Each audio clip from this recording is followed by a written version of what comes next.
আমাদের আজকে কমপ্লিট ডিসকাশনে আপনাদের সকলকে স্বাগতম। আমাদের আজকে আলোচনার বিষয় রোহিঙ্গা সংকট, নিরাপত্তা ও মানবতার দোলাচল। আলোচক শাহাব এনাম খান, তিনি গবেষক ও অধ্যাপক, আন্তর্জাতিক সম্পর্ক বিভাগ, জাহাঙ্গীরনগর বিশ্ববিদ্যালয়, ঢাকা। অধ্যাপক খান বর্তমানে জাহাঙ্গীরনগর বিশ্ববিদ্যালয় ছাড়াও বাংলাদেশ এন্টারপ্রাইজ ইনস্টিটিউটে গবেষণা পরিচালক হিসেবে দায়িত্ব পালন করছেন। তিনি জাতীয় ও আন্তর্জাতিক সংস্থায় বিভিন্ন কর্মকাণ্ডে যুক্ত, যেমন ইউএনডিপি মালদ্বীপ এবং Bangladesh, UNDC, UN Women, international union for conservation of nature, USAID, আন্তর্জাতিক উন্নয়ন তহবিল, ফরেন অ্যান্ড কমনওয়েলথ অফিস, যুক্তরাজ্য এবং regional centre for strategic studies, Sri Lanka এবং জাগো ফাউন্ডেশন বাংলাদেশ সহ অন্যান্য। তিনি যুক্তরাজ্যের ফরেন অ্যান্ড কমনওয়েলথ অফিস কর্তৃক একটি ফেলোশিপে ভূষিত হয়েছিলেন এবং তার একাডেমিক ও গবেষণা কাজ বিভিন্ন শাখা এবং ক্ষেত্রে বিস্তৃত। Political institutions and conflict, Essays from Bangladesh and India 2015, Problems in Understanding Religious Radicalization in South Asia, Perspectives on Islam and Hinduism 2013। এছাড়াও অসংখ্য গ্রন্থের রচয়িতা তিনি। তিনি হাইনান ইনস্টিটিউট চীনের সিনিয়র ফেলো এবং Nepal institute for international cooperation and এঙ্গেজমেন্টের visiting fellow. এছাড়াও তিনি মার্কিন যুক্তরাষ্ট্র ও যুক্তরাজ্যের ডেলওয়্যার এবং বার্মিংহামের বিশ্ববিদ্যালয়গুলোতে ফেলোশিপ শেষ করেছেন। পড়াশোনা করেছেন Kennedy school of government, Harvard বিশ্ববিদ্যালয়, ম্যানচেস্টার বিশ্ববিদ্যালয় এবং ঢাকা বিশ্ববিদ্যালয়। আমরা সময় নষ্ট না করে who owns this achievements to the very পার্সনের কাছে চলে যাচ্ছি। Sir please. Thank you. আমি বাংলাই বলি, মানে আমার বাংলা একটু দুর্বলতা থাকলে পূর্বা বা সোহান একটু মাঝে মাঝে ট্রান্সলেশন সার্ভিসটা দিলে পরে আমার জন্য খুব ভালো হবে। আচ্ছা, এখন পয়েন্টটা হলো যে আজকের যে বিষয়টা নিয়ে আমরা আলোচনা করছি, যে জিনিসটাকে বিভিন্নভাবে দেখা হয়। একটা হলো ঢাকা ন্যারেটিভসে দেখা হয়, লোকাল ন্যারেটিভসে দেখা হয়, রিজিওনাল ন্যারেটিভসে দেখা হয়, বিচিত্র রকমের ন্যারেটিভসে দেখা হয়। কিন্তু আমি যেহেতু ওদের সাথেই বড় একটা সময় কাটাই, প্রতি অলমোস্ট এভরি 2 মান্থস, সুতরাং ওদের যে ন্যারেটিভস গুলি, সেই ন্যারেটিভস গুলি আমাদেরকে একটু বোঝা দরকার আছে। যেমন আমাদের পত্র পত্রিকায় কখনো কখনো দেখি যে তারা খুব অপরাধের সাথে আছে, কখনো দেখি তারা মানবেতর জীবনযাপন করছে, কখনো ভাষান্তরে ফিরিয়ে নিয়ে যাওয়ার জন্য বিচিত্র রকমের হইচই হট্টগোল হচ্ছে। কিন্তু আলটিমেটলি যে জায়গাটাতে গিয়ে আমরা আটকে যাই সেটা হলো যে হিউম্যান রাইটস এর জায়গাটা। অর্থাৎ আমাদের একটা বড় কোয়েশ্চেন সবসময় থাকে। যেমন আমরা যখন ডেভেলপমেন্ট নিয়ে আলোচনা করি, সেখানে দেখা যায় যে আমাদের সামনে দুটো বিষয় দাঁড়ায়। আমরা কি ডেভেলপমেন্ট চাই না এনভায়রনমেন্টাল সিকিউরিটি চাই? ঠিক এরকমই যে রোহিঙ্গাদের ব্যাপারে আমরা কিভাবে দেখবো, তাদেরকে কি নিরাপত্তার প্রিজম দিয়ে দেখবো না মানবতা? বড় রকমের একটা কনফিউশন তৈরি হয়। এখন একটু চলে যাই যে এইটার ইতিহাসটা কি। রোহিঙ্গা ক্রাইসিসের ইতিহাসটা আজকের না, এটা অলমোস্ট লাইক 400 বছরের পুরনো একটা সমস্যা। 200 বছর আগে বেশ কিছু পরিবর্তন এসেছিল। যারা মায়ানমারের রাজতন্ত্রে ছিলেন তারা সবসময় চিন্তা করতেন যে মুসলমান যারা আছেন তাদের সাথে তাদের বৌদ্ধ ধর্মগত একটা পার্থক্য ছিল। এই পার্থক্যটা কি? সেটা হলো যে যদি আমরা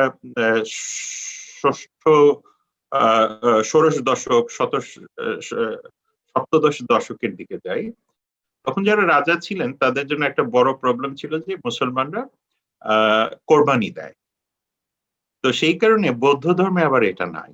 ফলে এখান থেকে একটা কনফ্লিক্টের সিচুয়েশন তৈরি হয় যে রিলিজিয়াস প্র্যাকটিসেস এর ক্ষেত্রে। সেকেন্ড হলো যে মুসলমানদের যে স্যাংটিটি একটা বিষয় আছে, স্যাংটিফিকেশনের যে বিষয় আছে, সেই জায়গা থেকেও এক ধরনের পার্থক্য তৈরি হয়। আর থার্ড একটা হলো যারা হিন্দু রিলিজিয়নে ছিলেন during the kingdom, Burmese kingdoms, তাদের আরেকটা রকমের ইস্যুস ছিল যে সেখানে কাস্ট সিস্টেম আছে। সো কাস্ট সিস্টেমেও দেখা যাচ্ছে যে মুসলমানদের অ্যাক্সেসটা ভেরি ডিফিকাল্ট ছিল। ফলে এই জেনেসিস গুলি কিন্তু তখন থেকে, তার মানে তখনকার রাজারা কি রোহিঙ্গাদের বের করে দিয়েছিল? না, তখন যেটা এসেছিল এক ধরনের তাদের উপর এক ধরনের রেস্ট্রিকশন এসেছিল। এখন যখন রেস্ট্রিকশন গুলি আসে তখন সেই রেস্ট্রিকশনে দেখা যাচ্ছে যে আলটিমেটলি মুসলমানদের মধ্যে এক ধরনের রিসেন্টমেন্ট ছিল। এখন আরেকটু সামনে চলে আসি, if we takes 18th century and 19th century. 18th and 19th সেঞ্চুরিতে ব্রিটিশ এম্পায়ার, অর্থাৎ আমরা তখন part of British empire, so Burma was a part of British empire. এবং ব্রিটিশ এম্পায়ারের ক্ষেত্রে দেখা গেল কি ভেরি ইন্টারেস্টিং, সেটা হলো যে এই যে বেঙ্গল, অর্থাৎ হলো যে চিটাগং এর উপর থেকে all the way to Narayanganj থেকে মানিকগঞ্জ, এবং all the way up to Faridpur, এই অঞ্চলের মানুষগুলি সবসময় তাদের নদীতে অ্যাক্সেস ছিল। এবং নদী তখন খুব বড় বড় নদী ছিল, রাইট? মেঘনা বড় ছিল, ধলেশ্বরী বড় ছিল। এখন যে নদীগুলি আমরা দেখছি সেগুলির সাথে তার সম্পর্ক নাই, বরং এখনকার নদীগুলি অনেক বেশি শ্রাঙ্ক। তখনকার নদীগুলি অনেক বড় ছিল, যে কারণে British navigation was very easy. So মানে অর্থাৎ ব্রিটিশ নেভিগেশন এখানে আসে। সো ব্রিটিশরা করতো কি, এই যে বড় বড় যে জাহাজগুলি আছে, এই জাহাজগুলিতে তারা তখন মান্ডালয়, অল দি ওয়ে টু মান্ডালয়, এখানে তাদের একটা ট্রেড রিলেশনশিপ ছিল। এবং এই ট্রেড রিলেশনশিপের জন্য তখন একটা প্রমিসিং ল্যান্ডটা ছিল, সেটা হলো আরাকান। আরাকান প্রমিসিং কেন ছিল? কারণ হলো Arakan had an access to river, Naf river থেকে শুরু করে all the down to the sea. কারণ আমরা যখন কুতুবদিয়া বা এই অঞ্চল দিয়ে যখন আমরা পানিতে নামি, সেখান থেকে খুব ইজি অ্যাক্সেস ছিল মায়ানমারে যাওয়া। ফলে ব্রিটিশ সরকার বাংলাদেশ থেকে, পশ্চিমবঙ্গ থেকে, কারণ এই দুটো জায়গা ছিল ব্রিটিশ সরকারের বড় আধিপত্য, ফলে এখান থেকেই বাবু সমাজ, যেটাকে আমি প্রায় বলি, কারণ বাবু সমাজ বলতে বোঝাই যে মিডল ক্লাস, অর্থাৎ মিডল ক্লাস বলতে আমি যেটাকে বোঝাই সেটা হলো ইন্টেলেকচুয়াল ক্লাস।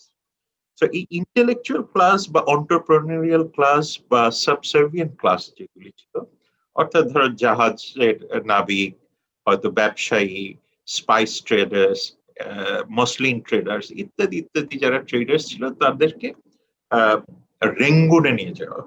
অর্থাৎ তখন 4টা বেসিক সেন্টার অফ ট্রেড ছিল, একটা কলকাতা, একটা Dhaka which is essentially Narayanganj, আরেকটা ছিল হলো এই রাজশাহী এই অঞ্চলটা, আর আরেকটা ছিল কালিকা। এই জায়গাটার পুরোটাই ছিল হলো রেঙ্গুন কেন্দ্র। কারণ রেঙ্গুন ওয়াজ দি ডাম্পিং প্লেস, যেখান থেকে all the goods used to go to China and all the down to Thailand and Malaysia and so on. ফলে very interestingly, Arakan became the hub of trading route, যে কারণে আমাদের এই জায়গার মানুষগুলি বা ত্রিপুরার মানুষ বা এরা, যেহেতু জিওগ্রাফিক্যাল প্রক্সিমিটিটা ছিল ব্রিটিশ সরকারের, তাদেরকে এখানে নিয়ে যাওয়া হয় ব্যবসা এবং অনেক কিছু করার জন্য। ইন্টারেস্টিংলি তারা যখন যান, তখন স্বাভাবিকভাবেই তাদের এক ধরনের ইন্টার ম্যারেজ তৈরি হয়, এবং এই ইন্টার ম্যারেজটা মূলত ফোকাস ছিল হলো এই এই এই অঞ্চলটাতে। কারণ মুসলিমরা 3টা জায়গায় ছড়ানো, একটা হলো শান স্টেটে, একটা হলো আরাকান স্টেটে, আর একটা হলো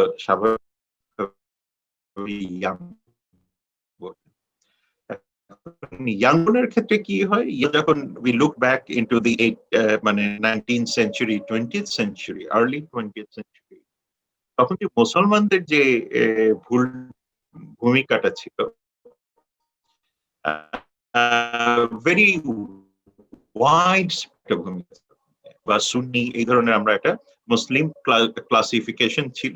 কিন্তু ভেরি ইন্টারেস্টিংলি রাখাইন আর এই এটার নাম ইয়াঙ্গুনে, there was a Sufi culture, there was a Tablighi culture, there was a Shia culture, there was every sort of culture. Even if you read Bahadur Shah Zafar, who was in exile in the last emperor, who was in exile in Yangon, সেও কিন্তু বলে গেছে যে it was a cosmopolitan place for the Muslims.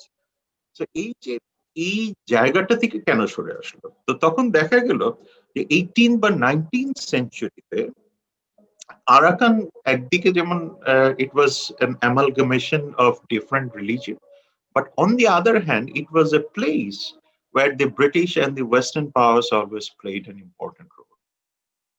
তখন দেখা গেল, so আমি কয়েকদিন আগে গত বছর I was in London, so I was very interestingly I went to the British Library. British library থেকে ডিক্লাসিফাইড ডকুমেন্টস, ডিক্লাসিফাইড ডকুমেন্টস গুলি ভেরি ইন্টারেস্টিং। সেইখানে যে ব্রিটিশ হাই কমিশনার ছিল, অর্থাৎ এই অঞ্চলের জন্য যে ব্রিটিশ হাই কমিশনারটাকে পাঠানো হয়েছিল, তার যে কথোপকথন ছিল লন্ডনের সাথে, অর্থাৎ foreign and commonwealth office, James মারে সে বলছিল যে situation has aggravated years and years. Simon Commission was যেটাকে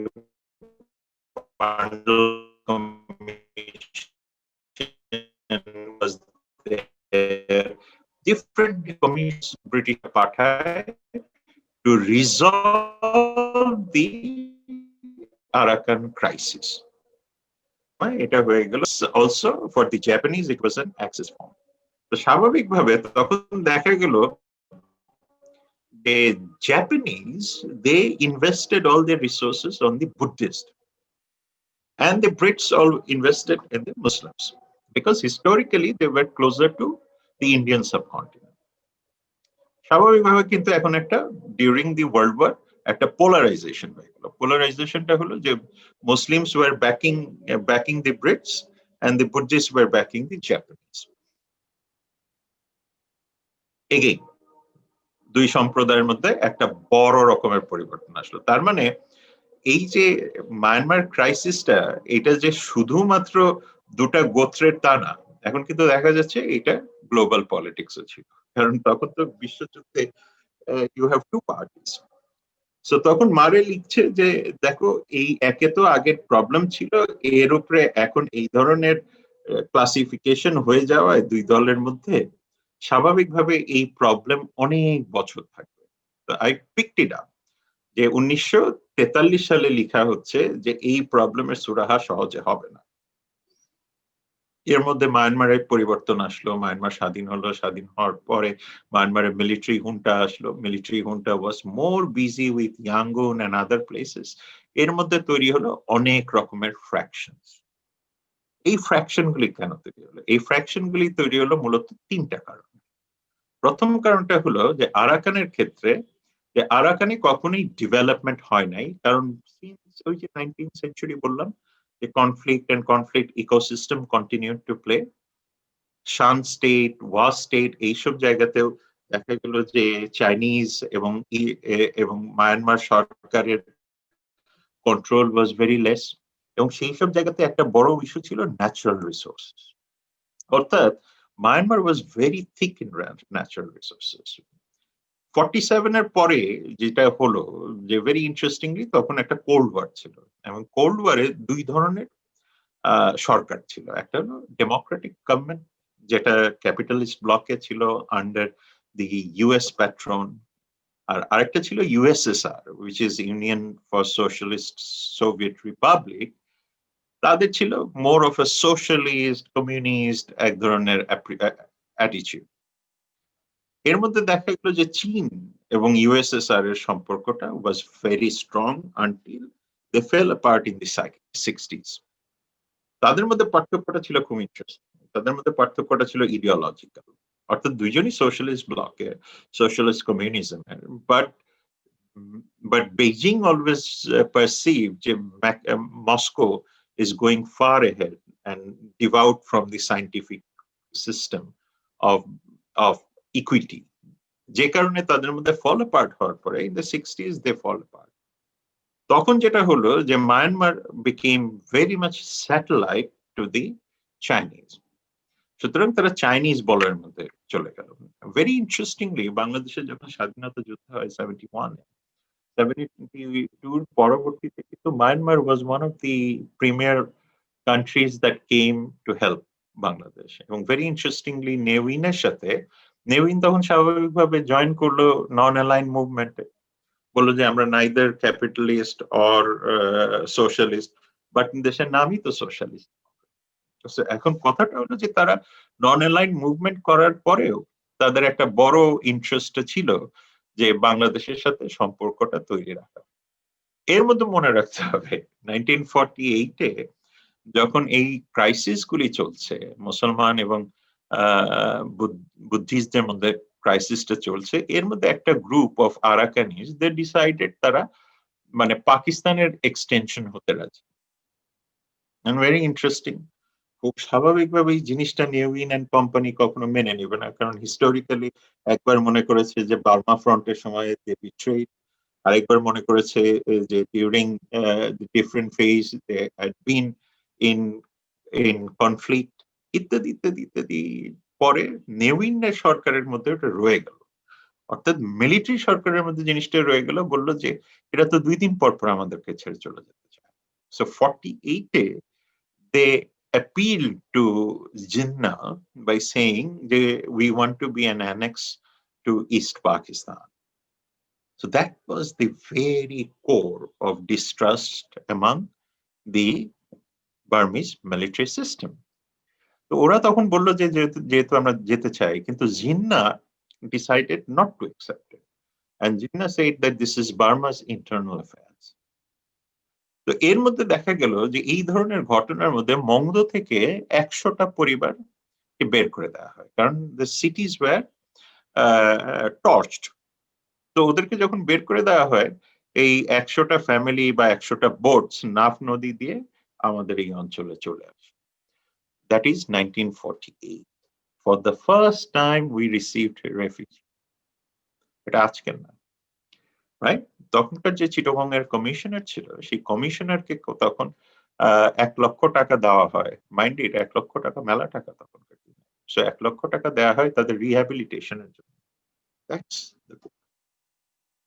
যখন এরা আসা শুরু করলো, খুব স্বাভাবিকভাবেই আমি 40-এর দশক, 50-এর দশক, 60-এর দশকে তো তুমি আর আশা করো না যে তখন সুপার সার্ভেইলেন্স আছে না, ড্রোন দিয়ে আমরা দেখছি, এই করছি না, that's not the point.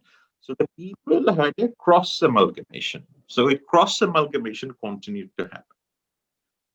So then these people, when they came, তখন কিন্তু এটাকে সিরিয়াসলি নেওয়া হলো না, সিরিয়াসলি নেওয়া হলো না খুব স্বাভাবিকভাবেই, যে তখনকার যোগাযোগ ব্যবস্থা, এখন কয়জন মানুষ আর যাবে, সেই যাও কক্সেস বাজার, এখনকার মতো তো এরকম না যে ধরো তোমরা সবাই বাসে করে চলে গেলে সেন্ট মার্টিন, তাই না? এখন তো this is that those days it is 3-4 days affairs. So খুব স্বাভাবিকভাবেই it was not highlighted in the politics. 50s, 60s, 70s চলতে থাকলো। 70s যখন বাংলাদেশ স্বাধীন হলো, যখন ফাদার অফ দি নেশন ওয়াজ দেয়ার, তখন নেউইনের সাথে তার দেখা হয়। নেউইন কিন্তু বাংলাদেশে আসে, and he talked about that we should always be resolving. কোয়েশ্চেনটা থাকে বাংলাদেশের জন্য কিন্তু একই ঘটনা, যে it is Myanmar's internal affairs. সুতরাং আমরা তখন আর ইন্টারনাল অ্যাফেয়ারে ইন্টারভিন করি। 70s এর পরবর্তীতে দেখা গেল 78-এ গিয়ে the second influx, contemporary মানে contrary to আমরা বলি না first influx, no, it was the second influx. So second influx এ আসে, তখন যে ভায়োলেন্সটা তৈরি হয়, সেই ভায়োলেন্সের কারণে তখন একটা চুক্তি হয় খুব স্বাভাবিকভাবেই। তখন মিলিটারি গভর্নমেন্ট ছিল, মিয়ানমারেও মিলিটারি গভর্নমেন্ট ছিল, স্বাভাবিকভাবে মিলিটারি টু মিলিটারি কমিউনিকেশনটা ওয়াজ ইজিয়ার। সো যে কারণে তাদের রিপ্যাট্রিয়েশনটা ওয়াজ মাচ মোর ইজিয়ার, কারণ ডেমোক্রেটিক প্রসেসে গেলে it takes lot of time. এরপর আবার 1991 এই টাইমেও আরেকটা ইনফ্লাক্স, তখনও কিন্তু মিয়ানমার এদেরকে রোহিঙ্গা বলে অ্যাকচুয়ালি স্বীকৃতি দিয়েছে। এখন যেহেতু তাদেরকে রোহিঙ্গা বলে স্বীকৃতি দেওয়া হয়েছে, তাদেরকে রেফিউজি স্ট্যাটাস দেওয়া হয়। 2 রকমের রেফিউজি স্ট্যাটাস আছে, একটা হলো আনডকুমেন্টেড রেফিউজি, আর একটা হলো ডকুমেন্টেড রেফিউজি, যাদেরকে রেজিস্টার করা হয়। এর মধ্যে আনরেজিস্টার্ড এর সংখ্যা অনেক, এখনো পর্যন্ত অলমোস্ট লাইক 28,000-এর মতো রেজিস্টার্ড রেফিউজিস কিন্তু বাংলাদেশে রয়েছে। সো এরা যখন থাকে, তো তাদের জন্য তো ক্যাম্প করা হয়েছে, কিন্তু যারা আনরেজিস্টার্ড তাদের জন্য কিন্তু কোনো ক্যাম্প নাই, অর্থাৎ তাদের জন্য সেটেলমেন্ট করা হয়েছে, সেটা হলো ক্যাম্পের বাইরে। নাও remember that you have a disparity within the Rohingyas, one with entitlement, the other one without entitlement. Now এখন আস্তে আস্তে দেখো যে মাইক্রো ন্যারেটিভসটা কোন দিকে যাচ্ছে। এরপরে যখন 1991-92-তে এগ্রিমেন্ট হয় ফিরিয়ে নিয়ে যাওয়ার জন্য, কিছু রোহিঙ্গাদের ফিরিয়ে নিয়ে যাওয়া যায়, কিন্তু many of them left. Particularly undocumented দের ব্যাপারে খুব বেশি সুরাহা হয়। এর পরবর্তী সময়ে যে মিয়ানমার এর যে মিলিটারি সিস্টেম, এটাকে আমরা বলি হাইব্রিড সিস্টেম।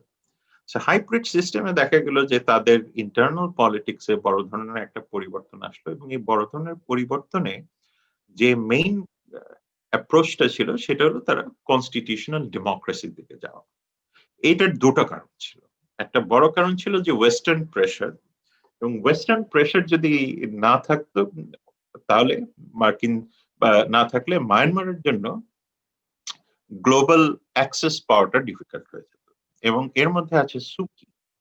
তো অং সান সুকি অর্থাৎ অং সান এর মধ্যে British, obviously she got married to a British gentleman professor, and then the professor was there, he passed away, they had two children. এর মধ্যে কি হলো, এরা যখন সুকি যখন ফিরে আসলো, সুকি was arrested, house arrested, but the global pressure was there because he was a noble lord and he was fighting for human rights. She was fighting for human rights. The British গভর্নমেন্টের একটা pressure ছিল, American গভর্নমেন্টের একটা pressure ছিল, সবচেয়ে বড় কথা United Nations এর একটা প্রেশার ছিল যে নোবেল লরেটকে তুমি কতদিন আটকে রাখতে পারবে। So at some point of time, the Chinese also wanted to get an international recognition. অর্থাৎ এইবার যখন আমরা 2000 সালের পরবর্তীর কথা বলছি, তখন কিন্তু China already booming as an global economy. Global economy হওয়ার পর সময় তার যে রিজিওনাল অ্যাপ্রোচ, অর্থাৎ যে কোনো রাষ্ট্রকে যদি আমি গ্লোবালি রেকগনাইজড হতে চাই, পাওয়ার হতে চাই, রিজিওনালি পাওয়ার হতে চাই, স্বাভাবিকভাবে আমার পার্শ্ববর্তী রাষ্ট্রগুলির সাথে সুষম সম্পর্কের প্রয়োজন, যেটা আনফরচুনেটলি আমাদের সাথে অন্যান্য নেইবারিং কান্ট্রিজ এর না। কিন্তু সেই ক্ষেত্রে দেখা গেল যে যখন চীন মনে করলো যে আমার তো এখন গ্লোবাল পাওয়ার হওয়ার সময় ইকোনমি, সুতরাং আমি এই ধরনের ব্লেম আর নিতে চাই না, যে যখন সুকিকে আটকে রাখা হচ্ছে সবকিছু, স্বাভাবিকভাবেই the Western media, Western intellectuals started to also blame China for being that. So Chinese, they opened it up. So Chinese also had a pressure on the Burmese government by saying this is not how you can run the country. তাহলে যেটা হয় যে সবসময় তোমরা deprive করো, এবং deprive করার জন্য এতগুলি ইনসার্জেন্টস গ্রুপ তৈরি হয়ে গেছে।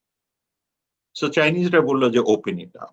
সুতরাং তারা সরে গেল, মিলিটারিকে বলল যে তোমরা তোমাদের মতো decision now, but election has to happen because আমাদেরও গ্লোবাল ইমেজের বিষয় আছে।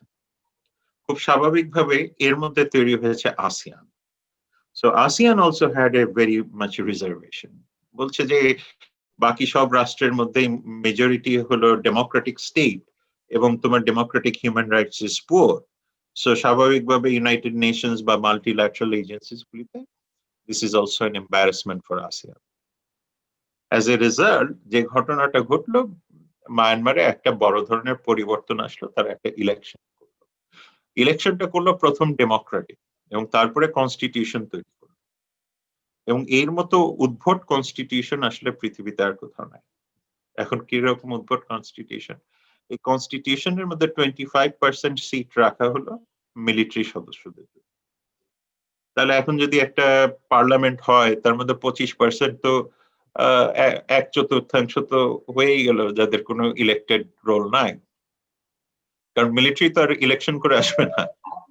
সো স্বাভাবিকভাবে দেখা গেল যে 25% তাদের, তাহলে থাকে 75%। 75% খুব স্বাভাবিকভাবে অং সান পাবে।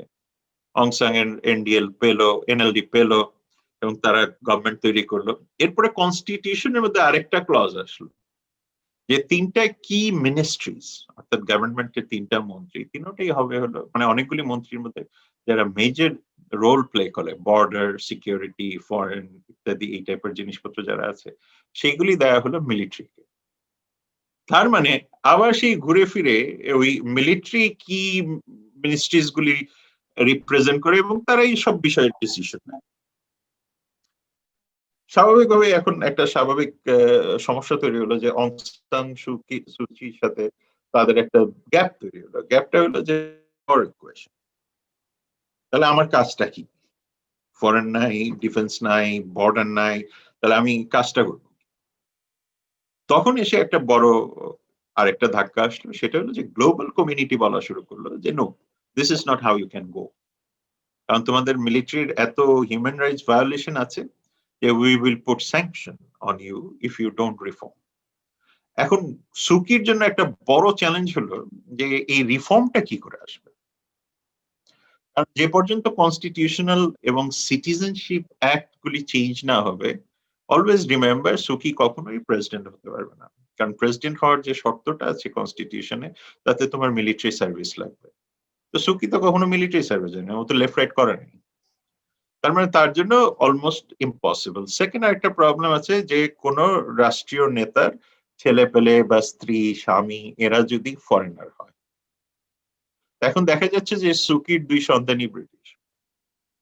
তো সুকির জন্য Suu Kyi stuck, so Suu Kyi can't do anything. এখন সুকিকে হয় প্রেসিডেন্ট হওয়ার স্বপ্ন বাদ দিতে হবে, অথবা তাকে তাকে কম্প্রোমাইজ করতে হবে। এক্স্যাক্টলি সেকেন্ড অপশনটা সুকির জন্য। এখন আমি সুকিকে অ্যাপ্রিসিয়েট করি কেন, এটা একটা কারণ আছে। সেটা হলো যে সুকি যদি চলে যায় এবং সুকি যদি না থাকে, তাহলে আমাদেরকে একটু বার্মিজ জনগণের দিকটা দেখা দরকার। বার্মিজ জনগণের দিকটা কি? তাহলে ওদের যে লাস্ট ডেমোক্রেসির যে একটা ঝান্ডা থাকে, সেটাও কিন্তু থাকবে না। তার মানে সেই লাউ সেই কদু। এখন কথাটা হলো যে কারণে সুকির যে অ্যাপ্রোচটা, সেটা হলো অনেক বেশি অ্যাকোমোডেটিভ অ্যাপ্রোচ, এবং যে কারণে আমরা মনে করি যে সুকিকে এত মানে ব্লেম করারও কিছু নাই। দ্বিতীয় আর একটা মজার জিনিস ঘটলো মায়ানমারের ইতিহাসে, সেটা হলো যে মায়ানমার তাদের যখন এই রোহিঙ্গাদের সাথে, এবং যেটা আমি বললাম যে সেই যে 30-এর দশকে 40-এর দশকে হাই কমিশনার মারের যে ডিসকাশন গুলি ছিল, সেখানে বলে দিয়েছিল কিন্তু লং টার্মে এটা রেজলিউশন হবে না। এখন লং টার্মে যদি রেজলিউশন না হয়, তার কিন্তু কন্টিনিউশন এখন। তার মানে ওই যে ব্রিটিশ বুদ্ধি বলে না, তো ব্রিটিশ বুদ্ধি কিন্তু এখানে কাজ করেছে। অর্থাৎ ব্রিটিশরা they understand, they saw that this coming. So যে কারণে এই যে কন্টিনিউয়াস, অর্থাৎ এর মধ্যে যে শুধুমাত্র যে আরাকান ইজ এ প্রবলেম তা না, কিন্তু এর মধ্যে দেখা যাচ্ছে শান state, Kachin state, Wa state ইত্যাদি ইত্যাদি বিচিত্র রকমের স্টেট তৈরি হলো। এবং যেহেতু ডেমোক্রেসি নাই, সুতরাং তারা নেগোশিয়েট করবে কার সাথে? স্বাভাবিকভাবেই নেগোশিয়েট তাদের একটাই এন্টিটির সাথে করার, সেটা হলো মিলিটারি। আর মিলিটারির সাথে যখন নেগোশিয়েট হয়, খুব স্বাভাবিকভাবে এটা খুব হার্ডকোর আর্মামেন্ট সিকিউরিটাইজড ওয়েতে নেগোসিয়েশন হয়। যে কারণে আমাদের যদি আমরা 1997-এ বাংলাদেশের যে পার্বত্য চট্টগ্রাম চুক্তিটা দেখি, সেটা অনেক ক্রিটিসিজম আছে, কিন্তু এসেনশিয়ালি চুক্তিটা কিন্তু হয়েছিল একটা ডেমোক্রেটিক সিস্টেমের সাথে একটা মানে কনফ্লিক্টিং সিস্টেম। সেই কারণে চুক্তিটা করা পসিবল হয়েছিল, এবং সেই কারণে হয়তো ইমপ্লিমেন্টেশনের প্রবলেম রয়ে গেছে, ঘাটতি রয়ে গেছে, কিন্তু চুক্তির যে জেনেসিসটা সেটা কিন্তু ভেরি এথিক্যালি এবং নর্ম ওরিয়েন্টেড ভাবে is acceptable for both the side. আমরা হয়তো ডিবেট করতে পারি এটা কিভাবে কিভাবে হলো, বাট সেম থিং যখন আমরা মায়ানমারের ক্ষেত্রে দেখি, এখানে তো দুইটাই কনফ্লিক্টিং পার্টি। তো দুইটা কনফ্লিক্টিং পার্টির মধ্যে নেগোসিয়েশনটা খুব ডিফিকাল্ট, এবং যে কারণে তাদের পেরিয়ডিক সিজ ফায়ার হয়, বাট এটা সিজ ফায়ার গুলি যে কোনো সময় ভেঙে যেতে পারে। তো এর মধ্যে গ্লোবাল পাওয়াররা আসলো, গ্লোবাল পাওয়ারদের কথা হলো যে তারা আবার সেকেন্ড রাউন্ড অফ প্রেশার তৈরি করলো। কিন্তু দেখা যাচ্ছে যে ইন্টারন্যাশনাল কমিউনিটির আরেকটা প্রবলেম হচ্ছে, সেটা হলো সবসময় মনে রাখতে হবে যে international politics is all about national interest, which is backed by economic interest, তাই না? তো ওই যে মনে আছে যে আমরা বললাম যে 18th সেঞ্চুরি 19th সেঞ্চুরিতে ব্রিটিশরা বাংলাদেশিদের নিয়ে বা পশ্চিম পাকিস্তান, পশ্চিমবঙ্গ, ত্রিপুরা এইসব অঞ্চলের মানুষজন ব্যবসা করতে যেত, এই কারণে ব্যবসা করতে যেত, that was the hub of natural resources, precious stone, then food items, plenty of thing. এবং ওটা কসমোপলিটন ছিল, তো কসমোপলিটন থাকার কারণে ওটা থাইল্যান্ড অনওয়ার্ডের সাথে কানেক্টেড ছিল, যে কারণে প্রচুর রকমের ওখানে natural resources and business opportunities ছিল। এখন আমরা ওই অষ্টাদশ শতাব্দী বা 19 শতাব্দী, ঊনবিংশ শতাব্দী থেকে যদি এখন সামনে চলে আসি, একই ঘটনা। অর্থাৎ history is always there, history never disappear. দেখা গেল সিঙ্গাপুর, চায়না, জাপান, ইন্ডিয়া প্রত্যেকেই চিন্তা করলো যে this is a great place, Arakan is a fantastic place which is now Rakhine. কেন? Natural gas, pristine land, business, investment, production. So everybody started to look into that stream, right? যে কারণে সব দেশের জন্য হয়ে গেল এটা economic interest. Go back to the very basic of international trade, comparative advantage. So comparative advantage এখানে অনেক বেশি। তো আমরা দেখলাম যে চীন এখানে নিয়ে আসলো তাদের চিয়াপ্পু পোর্ট নিয়ে, ভারত চলে আসলো কালাদান পোর্ট নিয়ে, জাপানিজরা চলে আসলো ইনভেস্টমেন্ট পোর্ট নিয়ে, বিচিত্র রকমের পোর্ট টোট এখানে আসা শুরু করলো। মুশকিলটা হলো যে ইনসার্জেন্সি তো এখনো রয়েই গেছে। অর্থাৎ এটা যে শুধুমাত্র মুসলমানদের প্রবলেম তা তো না, এটা তো বুদ্ধিস্টদেরও প্রবলেম। তো যে কারণে এটাকে রিজলভ করার জন্য 20 বছর আগে বার্মিজ গভর্নমেন্ট এক ধরনের আইডিয়া নিয়ে আসলো। আইডিয়াটা কি ছিল? Very simple. তারা বললো যে এদেরকে বিদায় করে দাও। এখন আরেকটা জিনিস ঘটেছে ইন লাস্ট 30 ইয়ার্স প্যারালাল। এটাকে আমি বলি পাকিস্তান সিন্ড্রোম। পাকিস্তান সিন্ড্রোমটা কি? যে পাকিস্তান মিলিটারিতে এক সময় যখন জিয়াউল হক ছিল, আমি জিয়াউল হকের টাইমটা বলছি, সেই সময় কিন্তু জিয়াউল হক মিলিটারির সাথে নিয়ে আসলো হলো ধর্মকে। Very interesting. অর্থাৎ আমি মাঝে মাঝে আমার পাকিস্তানি বন্ধুদের সাথে বা আমার ইন্ডিয়ান বন্ধুদের সাথে খুব জোক করি। জোকটা হলো এরকম যে অনেক আলট্রা হিন্দুত্ব পার্টিরা প্রায় বলে যে হিন্দুইজম আন্ডার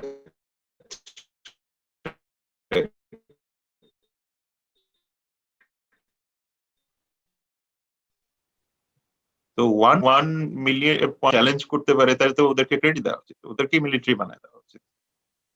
সেম থিং পাকিস্তানে, সবই তো 90% মুসলমান, তাহলে থ্রেটটা কোথা থেকে আসে? So same thing they created. এখন চলে আসলো নিউ ন্যারেটিভস। সো নিউ ন্যারেটিভসটা কি? যে বুদ্ধিজম আন্ডার থ্রেট।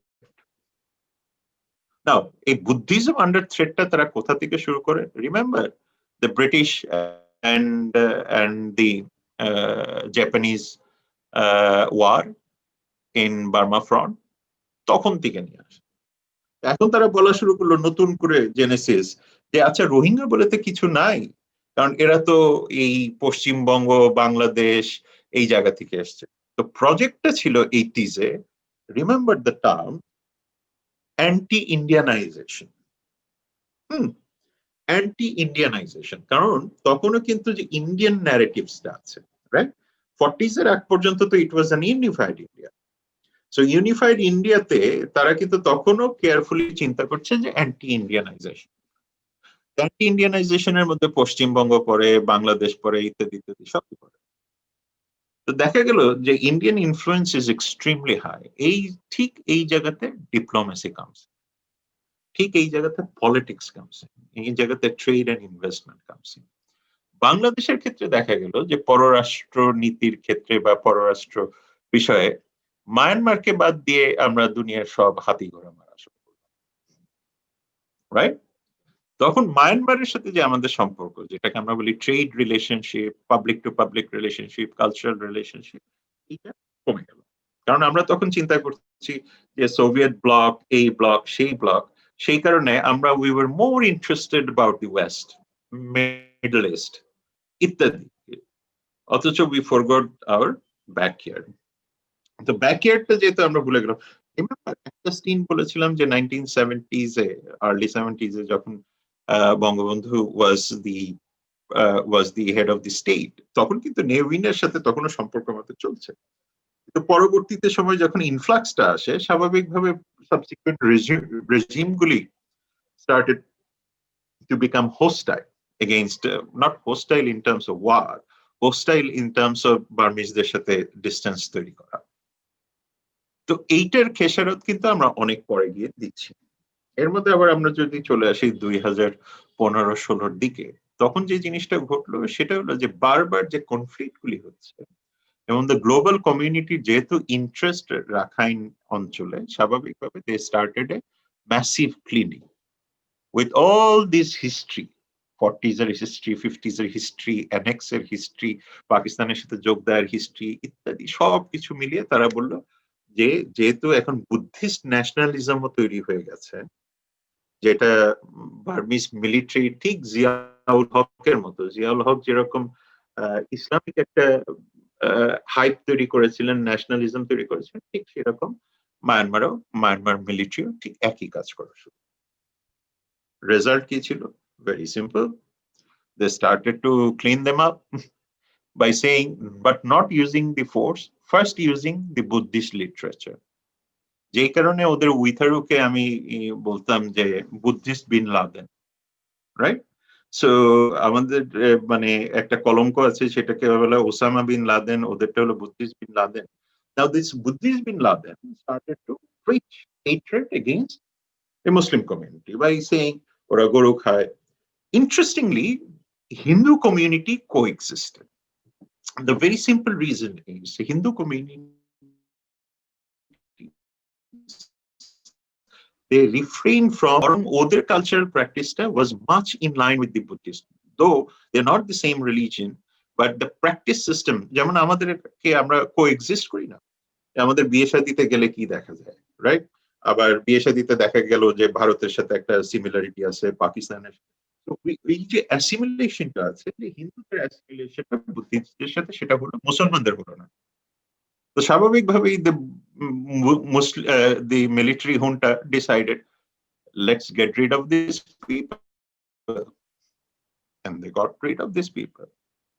তখন যে ঘটনাটা ঘটলো, এর মধ্যে ওই যে রিমেম্বার 40-এর দশকে একটা গ্রুপ আসলো, 70-এর দশকে একটা গ্রুপ আসলো, 90-এর দশকে একটা গ্রুপ আসলো, এদের মধ্যে একটা বড় গ্রুপ আনডকুমেন্টেড, তাদের সাথে এদের লিঙ্কটা তৈরি হলো।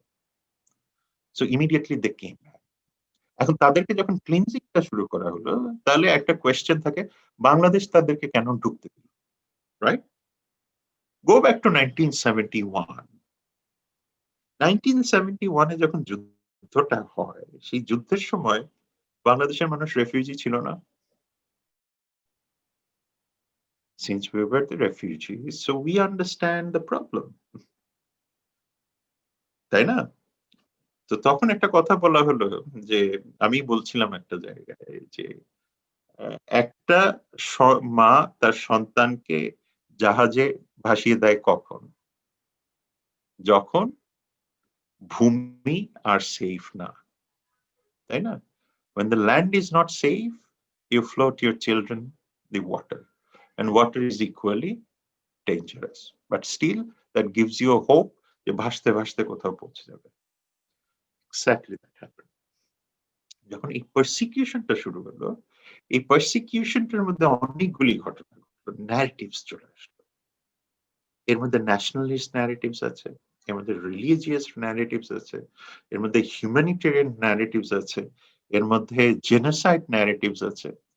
আমরা তখন রিসিভ করলাম 20,000-এর উপরে শিশু যাদের বাবা মা নেই,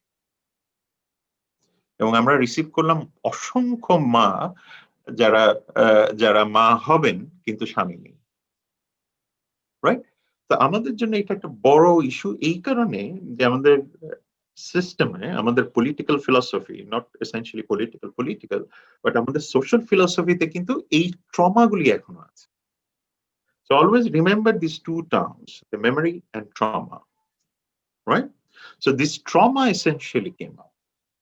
তখন এই যে যখন এই ইনফ্লাক্সটা আসলো 2017-এ, তখন আমাদের ডিসকাশনটার মধ্যে একটা বড় জিনিস ছিল যে তাহলে আমরা 71-এ যে সাফারিংসটা ছিল, including rape, including violation, including orphanage, including, so we have to also look into that. So we opened up the gate. Now what happened? So when they came, there is no way back. So this is called one-way ticket. So one-way ticketটা কি ছিল? অর্থাৎ তুমি যখন বাংলাদেশ টেরিটরিতে ঢুকলে, Bangladesh territory থেকে যে তুমি বাইরে যাবে, ফেরত যাবে, সেইটার জন্য তোমার আর কোনো অবস্থান নেই। এই অবস্থানটা কিভাবে করা যেতে পারে, রাইট? তখন আমাদের একটা বড় রকমের কনফিউশন হলো যে এটা কারা দেখবে, United Nations human rights commissioner দেখবে না আইওএম দেখবে? সেই জায়গাতে আমাদের এক ধরনের দুর্বলতা। বাট অল অ্যাপার্ট, আমরা যদি দেখি যে গত 3 বছরে আমরা কি করেছি, 56 কিলোমিটারের উপরে শুধু রাস্তাই তৈরি করা হয়েছে ক্যাম্পের ভিতরে। Sanitation, and we have been giving training, we have been given absolutely whatever is needed. Kintu, remember, there was a great portion of people who are undocumented. তাদের সংখ্যা কিন্তু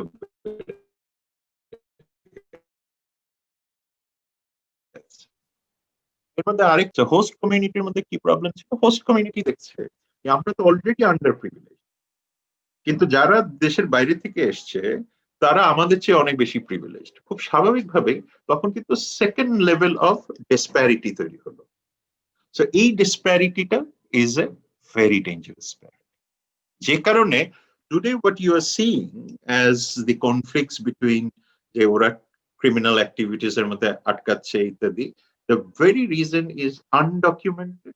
তাদের লাইফের কোনো গ্যারান্টি নাই। তারা মনে করে আমরা decades after decades we are not having any kind of access to the resources.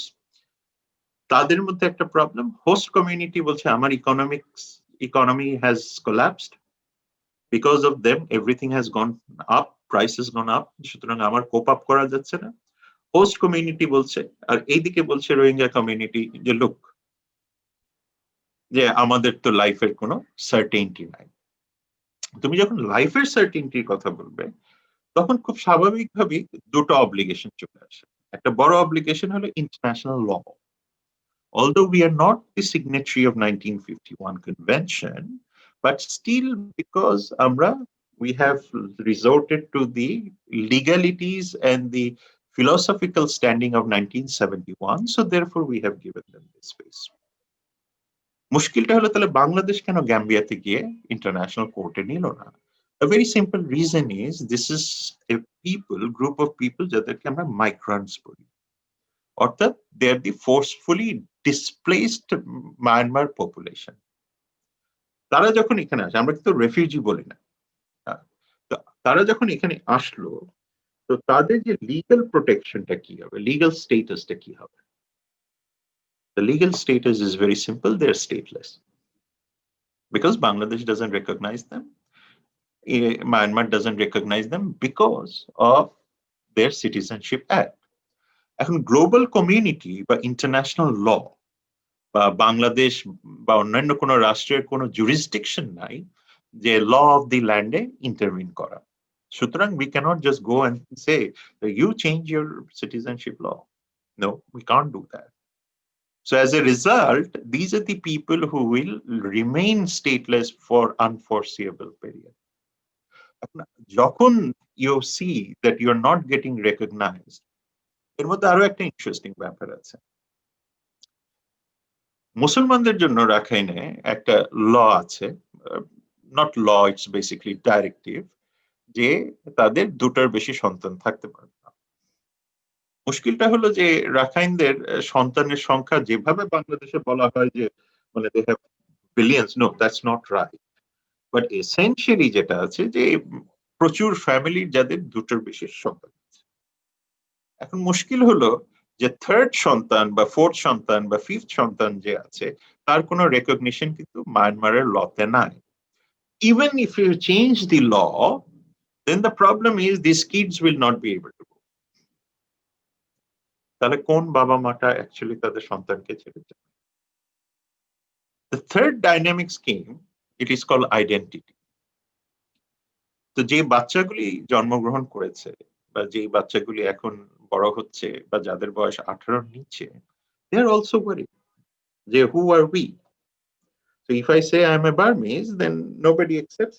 If I say I'm Bangladeshi, then I'm not acceptable. Then I'm become illegal and become criminal. তাহলে আমার ভবিষ্যৎটা কোথায়? তখন দেখা যাচ্ছে there is something called political economy of narcotics, right? So these people, the undocumented যারা আছে তাদের একটা বড় সংখ্যক মানুষ তারা স্বাভাবিকভাবেই চাইবে চলে যেতে। আমরা যেটা মনে করি না যে ক্যাম্পে ওরা খুব আনন্দে আছে ইত্যাদি আছে ইত্যাদি আছে, বাট ইমাজিন yourself যে you are a refugee in a Syrian camp, in a Turkish camp, and you are a Syrian. তোমার তো ভবিষ্যৎ নাই তো। You might have a fantastic পোলাওয়ের চাল দিয়ে ভাত খাচ্ছ বা ভালো মতো মেডিসিন পাচ্ছ, but what about next? Then the whole spirit of nationalism comes. So they started to think about an identity. ফলে যে জেনারেশনটা তৈরি হচ্ছে, এই জেনারেশনের একটা বড় চ্যালেঞ্জ হলো যে তাদের আইডেন্টিটিটা কি হবে। আমি তো মানুষ। So go back to the very basic principle, Freudian principle of instinct or the Darwinian idea of evolution. থেকে যদি দেখো social entropy দিকে যাচ্ছে। ফলে এদের জন্য যে options, these options are extremely limited. যে কারণে আমরা প্রায়ই দেখি না যে বোটে করে চলে যাচ্ছে, জাহাজে করে চলে যাচ্ছে বা নৌকায় করে চলে যাচ্ছে, মাঝ নদীতে, মাঝ সমুদ্রে বসে আছে, right? Because they're desperate to go back. And most of the এর মধ্যে যারা থাকে, এর মধ্যে বেশিরভাগই থাকে হলো ইয়াং স্পিনস্টার যারা বিবাহযোগ্য। কেন? Because they think if they can go to Malaysia, they will have a better husband. You will see the children. If you think that these children will go, they think that they will get job, security. যারা বয়স্ক তারা কিন্তু যায় না। ফলে এই যে নৌকার মধ্যে যে ডেমোগ্রাফিটা থাকে, it's a very interesting demography. So ওরা মালয়েশিয়াতে গিয়ে কি করবে? বিয়ে শাদী করবে। মালয়েশিয়াতে নামলে UNHCR will give them the refugee protection status, যেটা এখানে পাওয়াটা ডিফিকাল্ট। এর মধ্যে চলে আসছে আমাদের লোকাল নার্কো ইকোনমিক্স। যে কারণে আমি প্রথমে বললাম পলিটিক্যাল ইকোনমি অফ নার্কোটিক্সটা বুঝতে হবে। Very interesting. Methamphetamine, right? Yaba. This is the most funny thing, right? This is the biggest menace. Where does it come from? It comes from 52 centers in Myanmar. সেখান থেকে আসে। তারা করে কি, যখন নাফ নদীতে নিয়ে আসে, নাফ নদী থেকে এটা পার হয়ে চলে আসে বা জাহাজ দিয়ে বিভিন্ন ভাবে চলে আসে, এবং এটার ভুক্তভোগী হলো বাংলাদেশ। যে কারণে সরকারের জন্য বা ইন্টারন্যাশনাল কমিউনিটির জন্য এখন নাম্বার ওয়ান প্রবলেম হয়ে গেছে যে narcotics involvement. Now security comes in. এটা তো সরাসরি বাংলাদেশের গভর্নেন্সের সাথে জড়িত, কিন্তু এখন যেহেতু গভর্নেন্সের সাথে জড়িত, সেহেতু গভর্নেন্সকে স্ট্রেংথেন করতে গেলে স্বাভাবিকভাবে সিকিউরিটাইজেশন করতে হবে, মাচ মোর সার্ভেইলেন্স বাড়াতে হবে। সার্ভেইলেন্স বাড়াতে গেলেই তাদের উপর এক ধরনের নজরদারি স্ট্রঙ্গার হবে, এবং সেই ক্ষেত্রে তাদের মুভমেন্টটা অ্যাবসলিউটলি কার্টেইল হয়ে যাবে, right? Now the question is, এই যে আমি একবার গিয়েছি ধারাবি, Google, ধারাবি is the largest brothel in India. So I spent 7 days. I just wanted to find out how the Rohingyas, they go to Middle East. Very interesting. They go through Northeast India, বা জাহাজ দিয়ে কালিকাট পর্যন্ত যায়। Remember I said the term Calicut এক সময় ছিল। Those function, those are still functional. তো ওরা করে কি মেয়েগুলি, so they go through the middleman, তারা তাদেরকে ওখান থেকে জাহাজে করে, কন্টেইনার আছে না, কন্টেইনারে করে মিডল ইস্টে পাঠায়। So তার আগে তারা ধারাবিতে যায়। So ধারাবি is the brothel. So they use them there, and then subsequently they sell them to the Middle East, right? এখন কথাটা হলো যে তাহলে কি এটা শুধু রোহিঙ্গারা পাঠাচ্ছে? নো, তার মানে তো লোকাল লোকজন এটার সাথে জড়িত আছে, তাছাড়া তো সম্ভব না। যে কারণে আমরা মাঝে মাঝে দেখি এনআইডি দিচ্ছে, এটা দিচ্ছে, সেটা দিচ্ছে, তাই না? তার মানে আমি অ্যাকচুয়ালি ব্লেমটা কাকে করব? Should I blame the Rohingyas or should I blame myself? Which means the state, right? And then the challenge comes with Myanmar. সুতরাং এখানে যখন নার্কোটিক্সটা আসে, the same theory applies. Narcotics business are very interesting. So narcotics business এর সাথে কিন্তু রোহিঙ্গারা, they are not the manufacturers, right? They are basically the peddlers. অর্থাৎ তাকে একটু দেওয়া হয়, সে এটা নিয়ে যায়। তো এদের মধ্যে আবার কি হয় যে এদেরকে যখন এটা দেওয়া হয়, এদের আবার stamina is very high. It's call basic instinct is very high. এরকম করে the very simple reason is তারা কিন্তু মাঝে মাঝে নার্কোটিক্স, গোল্ড এগুলি নিয়ে আসে কি দিয়ে, they swim across the Naf river, right? So you need the physical capacity to do that. এবং যখন এটা নিয়ে আসে মানে পেটের ভিতরে বা ইয়েতে করে সাঁতার কেটে নিয়ে আসে, so they have multiple ways to bring it. So once they bring it and then they hand it over to the local peddlers. So আমি যখন last year I was looking into it, looking into the whole thing, and I found very interesting thing. মানে Bengali creativity এটা যদি একটু কাজে লাগানো যেত, probably we would have been in moon by now. হ্যাঁ, মানে half of Bangladeshis will be in চাঁদে, যদি এই ক্রিয়েটিভিটি একটু লাগানো যেত। যে মোটরসাইকেলের চাকার ভিতর দিয়ে সুন্দরবন কুরিয়ার বা এসএ পরিবহন কুরিয়ার দিয়ে পাঠাচ্ছে নার্কোটিক্স, বিচিত্র রকম সিস্টেমে পাঠাচ্ছে, পেপের ভিতরে পাঠাচ্ছে। মানে how the hell you are going to understand যে পেপের ভিতরে ইয়াবা আছে, রাইট? সো এখন কাকে ব্লেম করব? It's am I going to say that RAB is stupid folks, police is stupid? No, they are doing their best, but the problem is এইটা কিভাবে সম্ভব, রাইট? সো সুতরাং they are mastering the idea, art, মানে absolutely art, যে কিভাবে এই জিনিসটাকে নিয়ে যাওয়া যায়, রাইট? So ডাবের ভিতরে নিয়ে আসে, right? So you can see that how this is being transferred. আর এটা কিন্তু লেনদেন হয় না, লেনদেনটা খুব ইন্টারেস্টিং। লেনদেন হয় মিডল ইস্ট। অর্থাৎ এটা পুরোটাই হুন্ডু সিস্টেম, পুরোটাই বার্টার সিস্টেম, এর মধ্যে কোনো ফাইন্যান্সিয়াল ডিলিং নাই। ফাইন্যান্সিয়াল ডিলিং হলো যে যারা এন্ড ইউজার তাদের টাকা দিতে হবে, রাইট? ও এনে দেয়, তারপরে সেটা মিডলম্যানের কাছে যায়, মিডলম্যান সেটাকে নিয়ে বিক্রি করে, সেই টাকা সে আবার হুন্ডি হিসেবে কাজ করে, বিভিন্ন জায়গায় হুন্ডির টাকা দেয়, এবং এই হুন্ডির টাকার ইকুইভ্যালেন্ট ডলার যে লোক আছে মিডল ইস্টে তার কাছে থাকে, তখন সেই ডলারের ইকুইভ্যালেন্ট সে নিয়ে যায়, সে সাউথ ইস্ট এশিয়াতে তার কন্ট্রাক্টের কাছে দেয়, সেই কন্ট্রাক্ট তখন ক্যাশ পায়, সেই ক্যাশ থেকে আবার প্রোডাকশন হয়। It's a fantastic economy.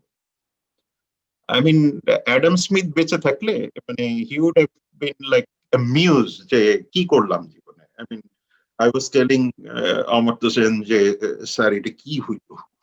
I mean, this is the economy that the world should think about. And who die? Why would they spend money on this banking system? They're fascinating. 40 টাকার ইয়াবা 400 টাকা পর্যন্ত যায় গিয়ে আবার ডলারে এটা পেমেন্ট হয়। I mean, Benjamin Franklin must be dying at the moment. Huh? After that, what happened? এই যখন এই ধরনের কাজগুলি হয়, তখন আমাদের র্যাবের আবার প্রবলেম হয়ে যায়। এরা যখন জাহাজ দিয়ে আসে, তো র্যাবের যে জাহাজ আছে মানে বোট আছে, এইটা তো খুব বেশি দূর যাইতে পারে না। এইটা আবার রিলেটেড টু টু কন্ডিশনস, শীতকাল আর গরমকাল। যখন ওয়েদার ইজ ভেরি ঝড় ঝাপটা, তখন কিন্তু ইয়াবা স্মাগলিং সমুদ্র দিয়ে কমে যায়। আবার যখন শীতের দিন, মানে তোমরা যখন এই যে সেন্ট মার্টিনে প্রোগ্রাম করতে যাও, that's the best time for them, কারণ সমুদ্র শান্ত থাকে, সুন্দর করে জাহাজে করে নিয়ে যাচ্ছে। কিন্তু মুশকিলটা হলো যে এতগুলি জাহাজ, এতগুলি বোট কিভাবে দেখা যায়, রাইট? যে কারণে মাঝে মাঝে র্যাব যখন ওদেরকে সমুদ্র থেকে ধরে, এখানেও আবার একটা লিগ্যাল প্রবলেম আছে। লিগ্যাল প্রবলেম হলো বাংলাদেশের আইন অনুযায়ী যখন কারো কাছ থেকে কনফিসকেট করা হয়, তো সাক্ষী লাগবে। এখন মাঝ সমুদ্র সাক্ষী পাবে কোথায়? মানে দুইটা ডলফিন তুলে নিয়ে তো বলা যাবে না এই যে ডলফিন দেখছে। So what they have to do, they have to bring them to the shore and find people and then solve. যে কারণে বে অফ বেঙ্গলে যে লিগ্যাল কেসেস গুলি তারায়, সেগুলি বে অফ বেঙ্গলে হইলেও লেখা নেই কোথাও বে অফ বেঙ্গল, কারণ এটা তো সাক্ষী নাই, right? So these are the nitty-gritties. কোয়েশ্চেনটা হলো যে এই যে ওরা যাচ্ছে বা ওরা আসছে, এটা পুরোটাই হলো হিউম্যান এর। আর সবচেয়ে বড় কথা হলো civilisational problem in a sense the legal system, right? এখন যখন আমরা বললাম যে তাহলে এই প্রবলেমগুলি সলভ করা যায় কেমনে, সো দেন উই ডিসাইডেড ঠিক আছে, হাতি ঘোড়া মারবো আমরা, এটা সেটা করবো, it's okay, then let us focus on the countries who can help us. So we looked forward. The first country we looked forward was, of course, China. Remember the history of China and Myanmar? যে মিয়ানমারকে তারা একটু ছাড় দিল। Then we looked forward to India, United States and all countries. তখন দেখা গেল যে এটা পুরাটাই হলো জিওপলিটিক্স, রাইট? আমাদের ভ্রাতৃপ্রতিম দেশ প্রথমেই বললো আমাদের কিছু করার নাই।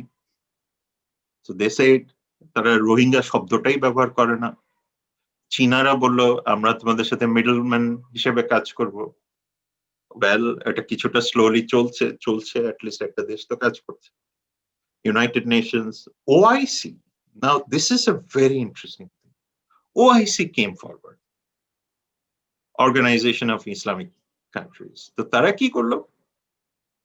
They were pretty much like very vocal.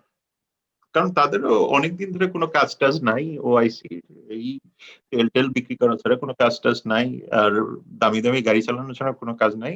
তো স্বাভাবিকভাবে এখন দেখা গেল যে তাদেরও তো একটা এক্সিস্টেন্স কোয়েশ্চেন হয়ে যাচ্ছে, বিকজ ইসলামোফোবিয়া তৈরি হলো এর মধ্যে গ্লোবাল সিস্টেমে।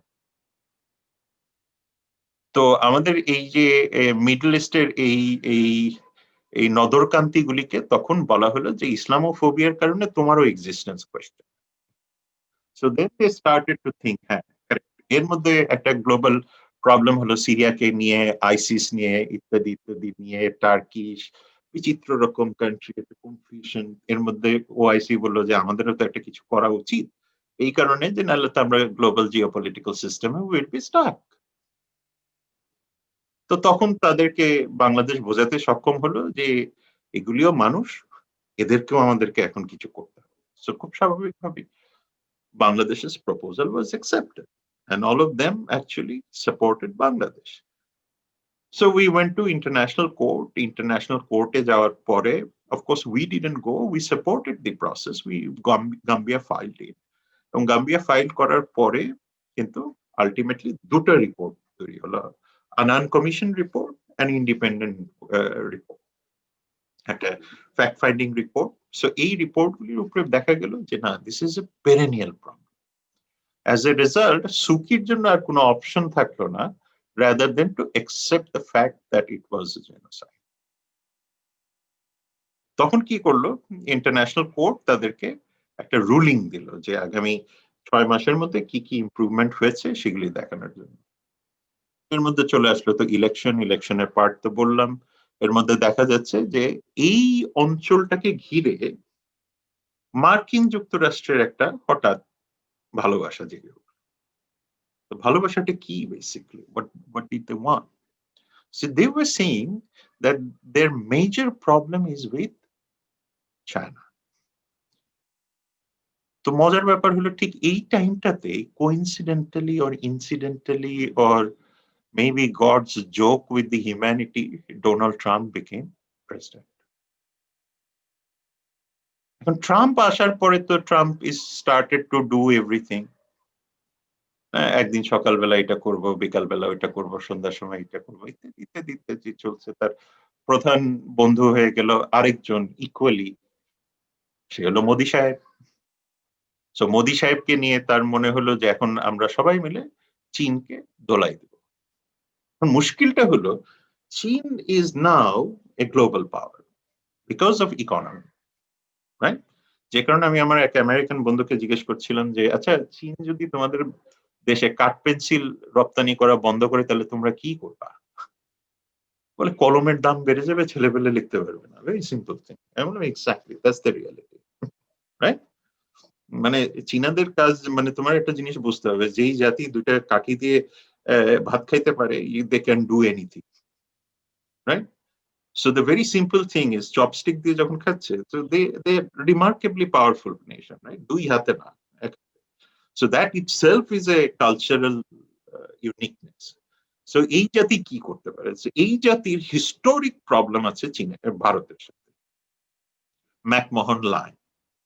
সো ব্রিটিশরা আমাদের এশিয়ার জন্য বেশ কিছু উপহার রেখে দিয়ে গেছে, মানে যেগুলি হলো যাতে আমরা প্রতিবার মনে করি যে মানে বলা হয় না যে ধরো তুমি কবরস্থানের পাশে যদি তোমার মসজিদ থাকে তাহলে তুমি যতবার নামাজ পড়বা দোয়াটা তাদের কাছে পৌঁছে যাবে, ঠিক সেই রকম ব্রিটিশরা তাদেরকে যাতে আমরা দোয়া করি সেই জন্য দুটা কাজ করে দিয়ে গেছে, একটা হলো র্যাডক্লিফ লাইন আর একটা হলো ম্যাকমোহন।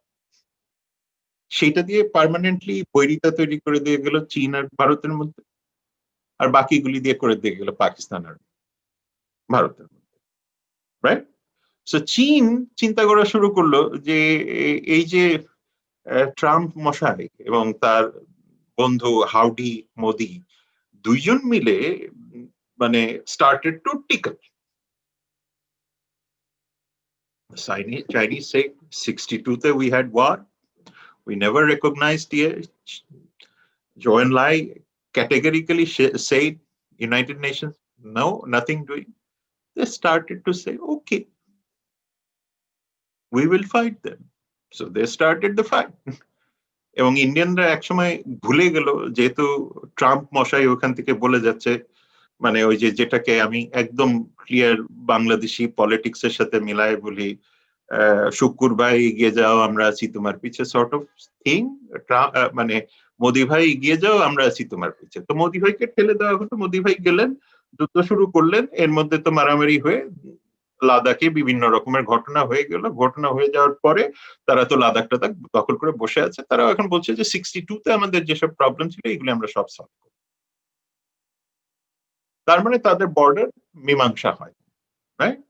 তা এখন এই যে আমাদের কুংফু মাস্টাররা তখন চিন্তা করলো যে ঠিক আছে এরপরের স্টেপে কি হবে, অরুণাচল ইত্যাদি এগুলি আছে। তো স্বাভাবিকভাবেই ভারতীয় ডিফেন্স সিস্টেমের মধ্যে চিন্তা আসলো যে we cannot resolve it without Myanmar. খুব স্বাভাবিকভাবেই যে আমরা যারা বাংলাদেশি মাঝখানে আছি তাদের চেয়ে তো ওটা বেশি ইম্পর্টেন্ট হয়ে গেল। তো স্বাভাবিকভাবে একদিন সকালবেলা আমাদের সভাসদরা উঠে বলল এটা কি হলো, কিন্তু এটা কিন্তু যারা ইন্টারন্যাশনাল রিলেশনস পড়ে তারা কিন্তু 5 বছর আগে থেকেই জানে। কিন্তু সভাসদরা যেহেতু তারা মানে ডিভাইন ম্যানিফেস্টো পাওয়া, তো তারা তো ভাবছে যে সব প্রবলেম সলভ হয়ে যাবে। সকালবেলা উঠে দেখে যে ভারতও নাই চীনও নাই, রাইট? চীনের কথাটা হলো ভেরি সিম্পল, যে ভারতে তো লাফালাফি করছে কেন। So we have an unfinished business, not because it is Bangladesh, India, not because it is Bangladesh. It is only because as long as Mr. Trump will be there, we will be poking them. Right? তাহলে এখন বোঝা গেল যে এই Rohingya ক্রাইসিসে mister Trump কোন জায়গায় বসে আছেন।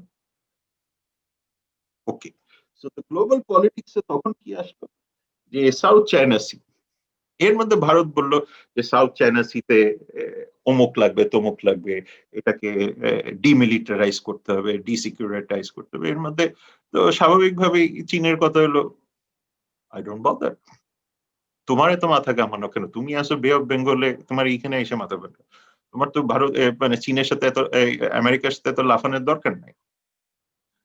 So then they started militarize. So they started to take all these strategic assets and started to deploy in the neighborhood. এর মধ্যে আরেকটা দেশ আছে, ভেরি ইন্টারেস্টিং দেশ, এর নাম Pakistan.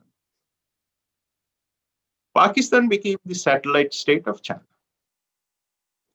And why Pakistan is so important for the Chinese? The very simple reason is it's all about Kashmir. Right? So if there is a war, if there is an escalation, obviously একদিকে তো McMahon line ধরে হচ্ছে, আরেকদিকে Radcliffe ধরে হচ্ছে, যাবেটা কোথায়? So স্বাভাবিকভাবেই তখন আবার ভারতের জন্য Myanmar became extremely important. So স্বাভাবিকভাবেই এখন সকাল বিকাল 2 বেলা করে ভারতীয় জেনারেলরা উড়োজাহাজে করে স্যালুট করে, এটা করে সেটা করে, এর মধ্যে একটা সাবমেরিনও দিল। তো তার 4 বছর আগে আমরা 2টা সাবমেরিন কিনলাম। আমরা যখন সাবমেরিন কিনলাম পুরা তো মানে হই হই রই রই ব্যাপার, এই তো আমরা যুদ্ধে চলে গেছি, যে কোনো দিন আমরা ভারত পাকিস্তান সব দখল করে আমরা 2 সাবমেরিন দিয়ে দখল টকল করে আমরা চলে আসবো। But case was not that. বাংলাদেশের সাবমেরিনের রোলটা ছিল খুব ক্লিয়ার, ডিফেন্সিভ। বিকজ ডিফেন্সিভটা কেন? বিকজ আমরা টেরিটোরিয়াল ডিমার্কেশনটা করেছি। মায়ানমার এবং ভারতের সাথে, যে কারণে আমরা এই সবসময় ফুটনোট দিয়ে বলি আমাদের কিন্তু ইন্টারন্যাশনাল কোর্টে যাইতে হয়েছে, ইন্টারন্যাশনাল ট্রাইব্যুনালে যাইতে হয়েছে আমাদের মানে টু গেট আওয়ার রাইট ডান। কেউ কিন্তু আমাদের সাথে অ্যামিকেবলি এসে বলে নাই যে আসেন আমরা এটা সলভ করি, রাইট? সো সুতরাং আমাদের যে টেরিটরিটা আছে, যেহেতু কেউ আমাদের সাথে খুব একটা মানে বাদাম খাইতে খাইতে গাছতলায় বসে এটা দেয় নাই, সুতরাং what we have to do, we have to militarize our own security, যাতে আমাদের জাহাজগুলির উপরে কেউ না আসে, যাতে আমাদের ফিশিং লাইনের উপরে কেউ না আসে, যাতে আমাদের রেসপন্স আমরা তাড়াতাড়ি করতে পারি। It's not that we want to go for war. কিন্তু যখন ভারত সাবমেরিনটা দিল, দ্যাট ওয়াজ ফর হোয়াট? তখন আমাদের জেগে ওঠার টাইম আসলো। আমরা বললাম আচ্ছা তাহলে এটা দিয়ে কি করবে? এটা দিয়ে তো সাবমেরিন দিয়ে তো মাছ ধরে না। এমন যদি হতো যে না সাবমেরিন দিয়ে মাছ ধরছে, ভিতরে বসে বসে বারবিকিউ করে খাবে নাবিকরা, সেটা তো হবে না। This is because strategic asset. So how do we do that? What do we do that? What do we do with that? So তখন আলটিমেটলি যে জিনিসটা আসলো, বাংলাদেশের একটা ডিফেন্স পলিসিতে বড় রকমের চিন্তা আসলো যে how do we deal with the looming crisis in the Bay of Bengal? তার মানে আমরা আরো অনেক জাহাজ দেখতে পারবো ভবিষ্যতে। তো চীনারা বললো যে আমরাও তোমাদেরকে জাহাজ দিই, আমেরিকানরাও বললো আমাদেরকে জাহাজ দিই, ভারতীয়রা বললো আমাদেরকে জাহাজ দিই। তারপরে আমি একসময় বললাম যে এটা খালি জাহাজই, তারপরে এটা পুরো ফার্ম গেট হয়ে যাবে, তখন আমরা কি করবো? এগুলো কোথা দিয়ে যাবে, রাইট? যে কারণে দ্য কোয়েশ্চেন রিমেইনস যে এই যে ethical use of water comes. সুতরাং বাংলাদেশ তখন বলা শুরু করলো যে yes we have to have a regional governance of water. কতটুকু মাছ ধরা যাবে, কতটুকু ইকোসিস্টেমস ধরা যাবে, এটা সেটা মানে থ্যাঙ্কফুলি এইসব ব্যাপারে ধরো মুরগি মিলন বা সম্রাট বা জিকে শামীমরা রিলেটেড না, সেন্সিবল পিপল রিলেটেড, যে কারণে এখানে আমরা এথিক্যাল গভর্নেন্সের কথা বলছি। ওরা থাকলে তো হয়তো তুমি দেখতে যে ওখানে ক্যাসিনো ট্যাসিনো দিয়ে বসছে। But now what happens, the global but regional governments, they started to think, yes, we need to resolve that, we need to have institutional norms. তাছাড়া এটাকে সলভ করা যাবে না। এই জায়গাতে এখনো আমাদের কোনো কাজ হয়নি, এটা ভবিষ্যতে কাজ হবে। So going back to the Rohingyas, যে এই এক রোহিঙ্গাকে কেন্দ্র করে এতগুলি ঘটনা কিন্তু ঘটে গেছে। এখন রোহিঙ্গারা কিন্তু মাথায় এগুলি কিছুই নাই, এইদিকে যে হাতি ঘোড়া সব পানির তলে চলে টলে গেছে, মানে জাহাজ টাহাজ এসে মানে এলাহি কারবার, এটা কিন্তু কোথাও নাই। So suddenly they started to think, okay, what about the Rohingyas when they will think about their nationalism? What would be the nationalism? So then people like you should always think that how nationalism forms. Right? I always make this joke with my students. তোমরা যদি কখনো রাজু ভাস্কর্যের ওখানে যাও, TSC সামনে, Dhaka university, আমি একবার ছবি দেখায় বললাম এটা দেখে তোমাদের কি মনে হয়? স্যার ইউনিটি, সবাই ধরে আছে। আমি বললাম আসো এখন ছবিটার পিছে যাই। বলে স্যার কেউ কাউকে আগে যেতে দিচ্ছে না। Exactly, it depends on how you see that, right? So আমরা তখন ন্যাশনালিজমটাকে দেখা শুরু করলাম যে what kind of nationalism are they? So they started to imagine their own identity. So the question is, identityটা কি হবে? যেই শিশুটা মাত্র জন্ম হলো, যেই শিশুটার আজকে 30 বছর আগে জন্ম হয়েছিল, he is 30 now, right? He is thinker like you. তোমাদের মতো ওরা চিন্তা করতে পারে। তখন একটা আইডিয়া আসলো ভাষান্তর। এখন তো সারা দুনিয়ার সবাই মিলে চিৎকার চেঁচামেচি, ভাষান্তরে যাবে, এই হবে সেই হবে। তো আমার মতো লোকজন বলা শুরু করলো এমনিতেই তো ভাইসা আসছে, নাহলে আবার ভাইসে চলে যাবে, রাইট? এর চেয়ে if we give them a land where they can be there and then you give them skills, যেন নিজেরা কিছু করতে পারে, রাইট? আমাদের এখানে আছে না যে মনে করো ঢাকা ইউনিভার্সিটি বা জাহাঙ্গীরনগরে ভর্তি না হতে পারলে মানে এই জীবন রাখার কোনো মানে নাই, সর্ট অফ বিষয়, রাইট? কিন্তু এটা তো রিয়েল লাইফ না। The real life is how productive are you, what can you do for this society, right? যেমন একটা mobile mechanic is much more efficient than আমার অনেক স্টুডেন্ট বিভিন্ন জায়গায়। So what happens? So we decided let's give them skills. So if we give them skills, then we can see that what they can do.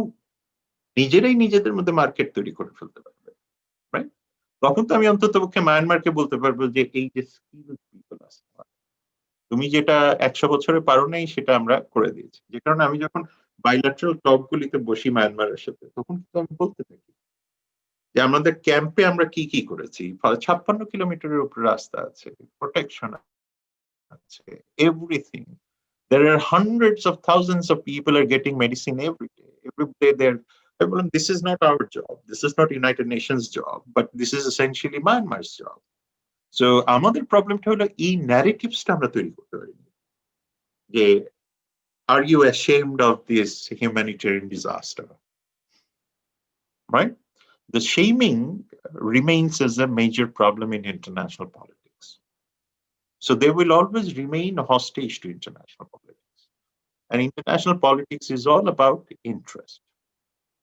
এখানে চ্যারিটির কোনো বিষয় নেই। এখানে যখন বিদেশিরা এসে তোমাদেরকে কিছু দেয়, definitely you should understand that there is something to with that, right?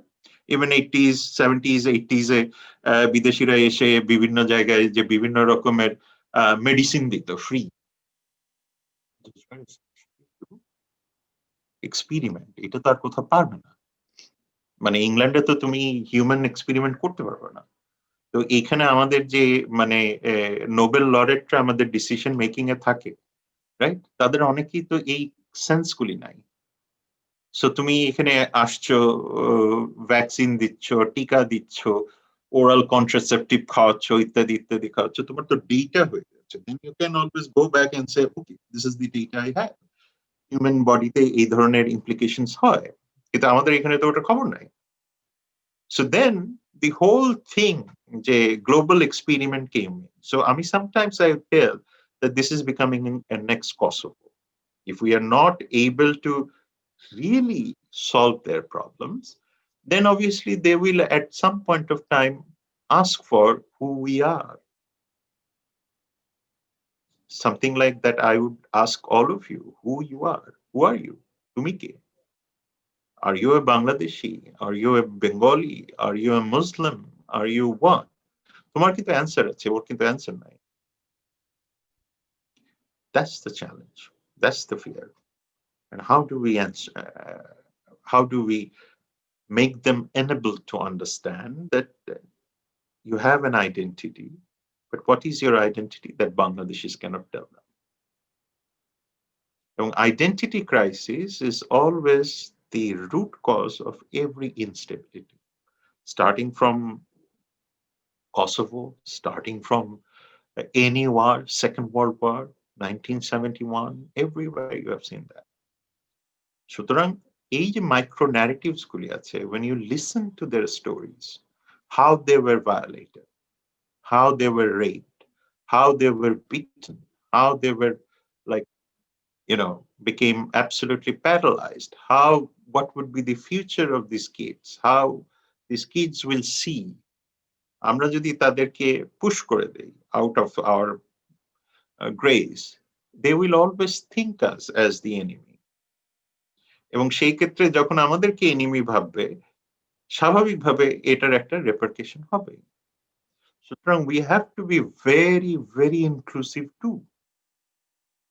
এই ইনক্লুসিভের জন্য যে জিনিসটা দরকার সেটা হলো financial capacity. Now the problem is that we don't have that financial capacity. Until or unless we make sure that we are not corrupted, there is less corruption, there is more political sanity everywhere, then only we will be able to resolve it. সুতরাং আমরা প্রায়ই দেখি যে demonize করে ফেলা হয় মিডিয়াতে, এইখানে হত্যা করছে, ওই করছে, সেই করছে, সেটা তো বাঙালিরাও করছে, সেটা তো বাংলাদেশিরাও করছে। So what's the difference there? They're human being like you and me. They have their own blood group, they have their own organs, they think. Of course, that the future নাই. So what are we going to do? On not only us, the international community. And international community is obliged to support them. যখন ভাষান্তর নিয়ে তারা question করছে যে এদেরকে এই হবে সেই হবে, so I would always tell them, why don't you take them? If you can't take them, then let us do something. এবং ইউনাইটেড নেশনসে তো আমরাও পয়সা দিই, It's not like আমাদের United Nations charity. Huh? So we are also part of the United Nations. And therefore, it is your international community's obligation, not voluntary. Remember the term. It is your obligation because you are part of the United Nations Human Rights Declaration. You are signatory to a number of protocols. So therefore, it is also your responsibility to make sure that these people are safe and secured and live with dignity. That's what we have figured out in the camps. This is why we think that the students of literature should look into their narratives, capture their stories, think about their histories, think about their language, think about their understanding of different language, how they communicate. These are the things that has to be researched and that has to be documented. Thank you. It has been a long, long talk. Thank you এত সুন্দর আলোচনার জন্য sir. আমি মনে পড়ছে না যে last কবে এরকম কোনো পলিটিক্যাল অ্যান্ড হিস্টোরিক্যাল ইস্যু এত ইন্টারেস্ট নিয়ে শুনেছি বা এনজয় করেছি। আমি ইমাজিন করতে পারি আপনার ক্লাস নিয়ে কত ইন্টারেস্ট থাকে আপনার স্টুডেন্টদের। না না, ওরা ভয় পায়, মানে ওরা চিন্তায় থাকে, কারণ ওদের কখন কখন আমার ক্লাস ইজ অলওয়েজ ডেমোক্রেটিক, বুঝছো? So I give them a democratic option. যে ওরা প্রশ্ন করবে তাহলে আমি খাতা দেখব, অথবা আমি প্রশ্ন করব, ওরা ওপেন বুক এক্সাম দিবে। তো তখন ক্লাসের মধ্যে বাংলাদেশি ডেমোক্রেসিটা কাজ করে, সবাই মারামারি করে। So that's why I always say যে কারণ তখন ডিভাইড হয়ে যায় যে ওপেন বুক দিবে কিনা, রাইট? তখন আমি বললাম exactly this is the reason why democracy doesn't work in this country. আচ্ছা, আমাদের চ্যাট বক্সে একজন হচ্ছে বলেছেন, রোমানা আক্তার, ৩ বছরে যত শিশু বাংলাদেশের ক্যাম্পে জন্মগ্রহণ করেছে, তত শিশু যখন ২০ বছর বয়সে বলবে আমি বাংলাদেশে জন্মগ্রহণ করেছি, আমার কি পরিচয়, তখন কি হবে? আমি এতক্ষণ আলাপ করলাম যে এটার জন্য শুধুমাত্র এই প্রশ্নটার উত্তর বাংলাদেশ দিতে পারবে না। Always remember that, because Bangladesh is part of the whole system, এবং আমরা প্রত্যেকেই ইউনাইটেড নেশনস বা মাল্টিল্যাটারাল অর্গানাইজেশনস গুলির পার্ট। এবং রিমেম্বার, আমি বললাম না প্রত্যেকটা রাষ্ট্রই তার নিজস্ব স্বার্থের বাইরে চিন্তা করে না। সুতরাং আমাদের এখানে একটা বড় কাজটা হলো যে ইন্টারন্যাশনাল কমিউনিটি যাতে এই বিষয়গুলিকে অ্যাড্রেস করে, এবং এই কোয়েশ্চেনটাই, একটা গল্প বললাম না যে যার ৩টা সন্তান, সে তো 2টা সন্তান নিয়ে ফিরে যেতে পারবে, আর একটা সন্তানকে সে রেখে যাবে? তাহলে সুতরাং এই যে আইডেন্টিটি ডিসকোর্সটা বা আইডেন্টিটি ন্যারেটিভটা আছে, এই আইডেন্টিটি ন্যারেটিভটা we have to look with a very careful understanding. এবং আমাদের পলিসি মেকিং গুলিতে যে জায়গাটা দুর্বলতা, সেটা শুধুমাত্র বাংলাদেশে না, মোস্ট অফ দি দেশে, যে আমরা ন্যারেটিভস গুলিকে প্রপারলি তুলে ধরতে পারি না। এবং যেহেতু তুলে ধরতে পারি না, সেই সব কারণেই কিন্তু বেসিক্যালি ইউনিভার্সিটি গুলির কাজ, যে কারণে ইউনিভার্সিটি স্টুডেন্টরা বা লেকচারাররা বা যারা রিসার্চার আছেন, তাদের কিন্তু এই ন্যারেটিভস গুলি তুলে ধরে। এবং এই ন্যারেটিভস গুলি কিভাবে হতে পারে? You speak to a Rohingya girl, you speak to a teenage girl, she has a different idea than if you look at the teenage boy, if you look at the teenage orphan. All of them have micro narratives, এবং সবচেয়ে important জিনিস হলো এই micro narratives গুলি বোঝা। So I have a lot of people in the camps. I always sit with them, have tea and stuff like that, and they have all their stories, and all these stories are different. These are not same stories about how they drink tea, how they think, how they eat cookies. Everything is different. সুতরাং প্রত্যেকের যে এই narrative গুলি আছে, এইগুলিকে capture করাটা আসলে আমাদের স্টুডেন্টদের খুব প্রয়োজন। So they should always reach out to them and find out the stories and write it and give it to the global media to read. ডোনারকে যদি বলো, ডোনারের মেইন কাজটাই হলো রিহ্যাবিলিটেশন, তার হলো ম্যানেজারিয়াল কাজ। তুমি যদি সরকারের কথা বলো, রিপ্যাট্রিয়েশন, সরকারি স্টাফ, তাহলে ইন বিটুইন যে ন্যারেটিভসটা থাকে সেটা তৈরি করবে কে? সেটা তো স্বাভাবিকভাবে বাংলাদেশের মানুষের, বিদেশের মানুষের তৈরি করা প্রয়োজন। So come up with that, create a narrative for them, by saying that how are we going to address these problems. তোমরা তো দেখলে যে এটা তো শুধুমাত্র যে মায়ানমার কেন্দ্রিক না, এর মধ্যে কিন্তু বহু রাষ্ট্র চলে আসছে, গ্যাম্বিয়া থেকে শুরু করে সাউদি থেকে শুরু করে সবাই চলে আসছে। এবং তুমি যে রিলিজিয়নের কথা বললাম, যে 50s 60s 70s মায়ানমারে সুফিরা ছিল, মাইজ ভান্ডারিরা ছিল, ওই যে বলে না যে মাইজ ভান্ডারি, they were there, tablighs were there, and they were very very very progressive, right? আহমেদিরা ছিল। So to where মানে ওরা ডিসঅ্যাপিয়ার করলো কেন? Then you think about the Rohingya diaspora, যে এই যে রোহিঙ্গা ডায়াসপোরা গুলি আছে তারা কিভাবে চিন্তা করে? তাদেরকে যদি বলা হয় যে কনফ্লিক্টের কথা, তারা তো সেটাই বিশ্বাস করবে। সুতরাং তাদের কাছে তো কমিউনিকেশনটা পৌঁছাতে হবে। It is not only about conflict, it is not only about insecurity, but there are good things too. So these people are thinking like global, these people are thinking like, the social media আছে, right? মানে আমাদের যদি ছেলেপেলেকে দেখি যে মানে social মিডিয়াতে কে দেখে কি দেখে, সে বিচিত্র রকমের জিনিসপত্র দেখে। সে তাহিরির ওয়াজ থেকে শুরু করে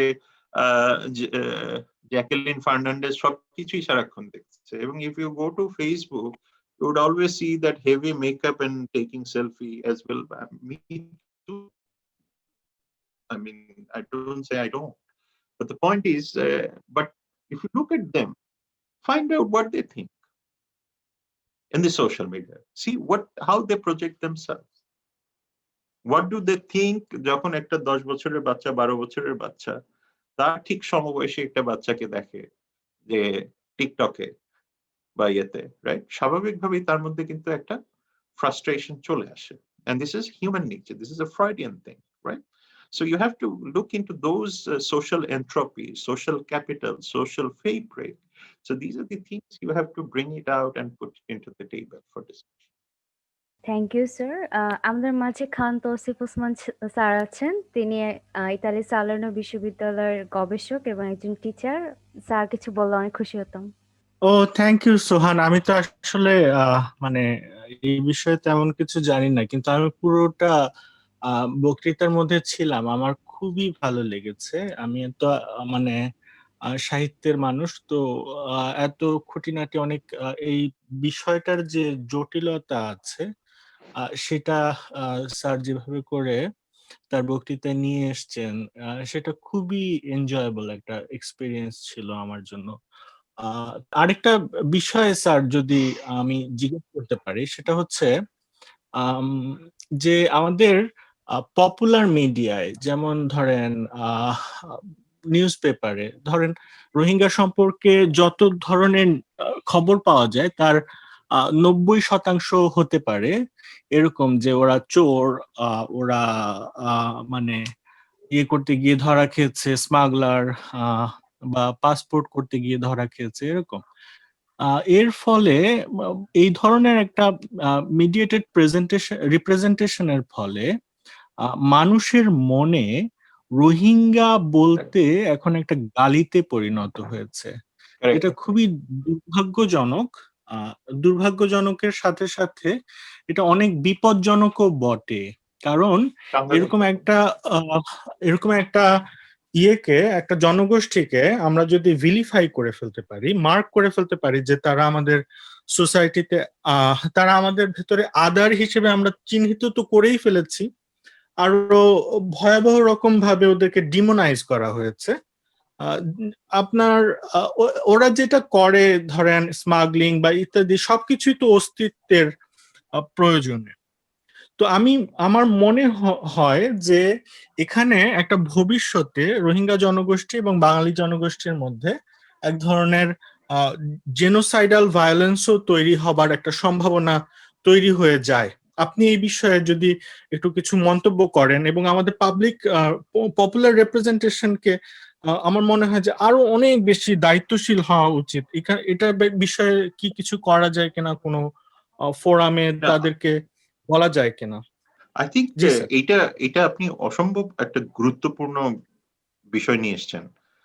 গুরুত্বপূর্ণ ইন এ সেন্স, এটা দুইটা তিনটা ডাইনামিক্স আছে। একটা হলো যে মিডিয়া কিভাবে দেখে। মিডিয়া বেসিক্যালি দুই ভাবে এটাকে কালেক্ট করে। একটা হলো যে স্থানীয় মিডিয়া কিভাবে দেয়, এবং স্থানীয় মিডিয়া থেকে সেন্ট্রাল মিডিয়াতে আসে, সেটা একটা। আর সেন্ট্রাল মিডিয়া নিজে থেকেই করে, যে কারণে আমাদের অনেক ক্ষেত্রেই যে মানে যেটাকে আমি বলি যে ম্যানেস তৈরি হয়, সেটার একটা কারণ হলো যে bad news is good news না। যে ধরেন বাংলাদেশে মানে একটা গুরুত্বপূর্ণ বিষয়, ভারতের সাথে আমাদের কি কি চুক্তি হলো, পাশে হলো শাকিব খান আর অপু বিশ্বাসের বাচ্চা কার, সেটা হলো লিড নিউজ, তাই না? So we have to grow up, because this is also a perennial question with your sentiment, social sentiment, মানে অর্থাৎ আমরা সোশ্যালি কোন জায়গাটা আছি। যেমন আপনি যদি একসময় চিন্তা করতেন যে ঢাকা ইউনিভার্সিটি না, ঢাকা ইউনিভার্সিটির পাশে Dhaka college, then you have new market, then you have PG hospital, which is now university, and then you have all the best elitist schools are all there না। সেখানে একটা আজিজ সুপার মার্কেট বলে একটা দোকান মার্কেট ছিল, সেখানে যখন আমরা ছাত্র ছিলাম আমরা প্রায় ওখানে গিয়ে এই বইপত্র কিনতাম। অন্তত ছাত্র অবস্থায় কেনার মতো ক্ষমতা ছিল না, অ্যাটলিস্ট বইগুলি ঘেটে টেটে দেখলে তাতেও নিজেকে জ্ঞানী জ্ঞানী মনে হতো, মানে ওটা নিয়ে একটা ছবি তুললেও মানে ব্যাপক আজ আমি বই পড়ছি, হ্যাঁ, sort of attitude হতো। কিন্তু now see, all those dokans have become what? Ginjit dokan or juicer dokan, right? Even if you go to heritage called New Market দিয়ে ঢুকলে বাম পাশে সব বইয়ের দোকান ছিল, কলমের দোকান ছিল, and we used to cherish that, the beautiful pen, একটা ভালো কলম কেনা হবে, we are super excited. এখন ওখানে গেলে দেখা যায় যে ব্রোস্টেড দোকান, চিকেনের দোকান, মানে come on, I mean কলমের দোকান যখন মুরগির দোকান হয়ে যায়, this is a problem, right? And বইয়ের দোকান যখন গেঞ্জির দোকান হয়ে যায়, that's again a problem.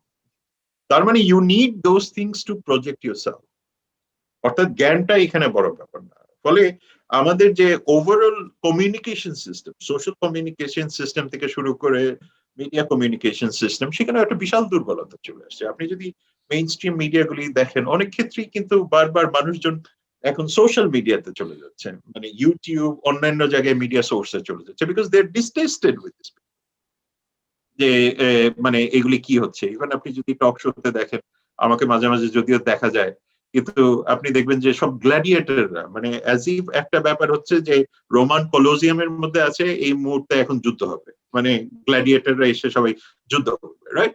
So that's not what you want to do. So যে কারণে আমাদের ন্যারেটিভসও তৈরি হয়নি, যে কারণে আমরা অনেক ক্ষেত্রে সবসময় ডেমোনাইজেশন দিয়ে we want to make sure that we are heavily supportive না, মানে either we become highly pro what we call যে না আমরা অনেক কাজ করে ফেলছি ওদেরকে আর্লি ওয়ার্নিং দিয়ে, মাই গড। আবার অন্যদিকে আমরা অনেক ক্ষেত্রে মানে সুপার ফ্যাসিনেশন তৈরি করছি যে দেশে একটা সিচুয়েশন খারাপ হয়ে যাচ্ছে। How many Rohingyas can do what? Maximum ও কয়েকটা ইয়াবা নিয়ে দৌড়াদৌড়ি করছে। তো কোয়েশ্চেনটা হলো ইয়াবাটা খাচ্ছে কে? ও তো খাচ্ছে না, because he cannot afford it, right? So খাচ্ছে তো এখানে। So now the question is যে আমি ওকে না হয়ে মারটা দিলাম, ব্যাপারটা হলো অলওয়েজ লাইক দ্যাট। বাংলাদেশের সোশ্যাল ট্রমাতে একটা থাকে না যে if a girl is raped, ও খাবে, but the guy who has done or the society that has supported has never been questioned. So this is exactly what is happening over here, যে ও এতগুলি parameter বলার পরে ফলে আমাদের যে sensibility, আমাদের যে সোশ্যাল সেন্সিবিলিটি, রাইট, আমাদের যে সোসাইটিতে বলা যে yes there are good stories, yes there are positive stories, there are humanitarian stories. Even if you look at Bangla Sahitya for a long time, it's all about dukho. Mahesh Guru, right? Guru নাই কেন, অমুকের দুঃখ হয়েছে, পদ্মার নদী কুবেরের অবস্থা খুবই করুণ, রাইট, লাবণ্য চলে যাচ্ছে, মানে it's all about deprivation. So we are always historically a nation which is inflicted with deprivation. We love to fantasize deprivation, and therefore we love to fantasize all this suppression. You look at that. মানে এই যে এতগুলি young ছেলে পেলে আছে, এদের কি দেখেন, মানে even if you ask them, ছেলের বউ খুঁজতে যাবে সাদা হইতে হবে, রাইট? That's a psychology. মানে আমার মা তো এখনো আমাকে ক্ষমা করতে পারেনি আমার ডাক্তার হইনি, right? Even well educated first class পাওয়া, মানে মানে সবকিছুর পরেও আমি বড় বড় একটা কিছু করলেও অনেকক্ষণ পরে গিয়ে তারপরে তো তুই ডাক্তার হইলি না। So that's the trauma. This is the society where we are. So we always believe in the negative side of the whole. How many of you actually say thank you every day? None. স্বাগতম মানে এটা কঠিন শব্দ, thank you স্বাগতম বইলা আরেকজনের বলা মানে মানে কানের মধ্যে ইয়ে করবে। We couldn't even find a suitable word.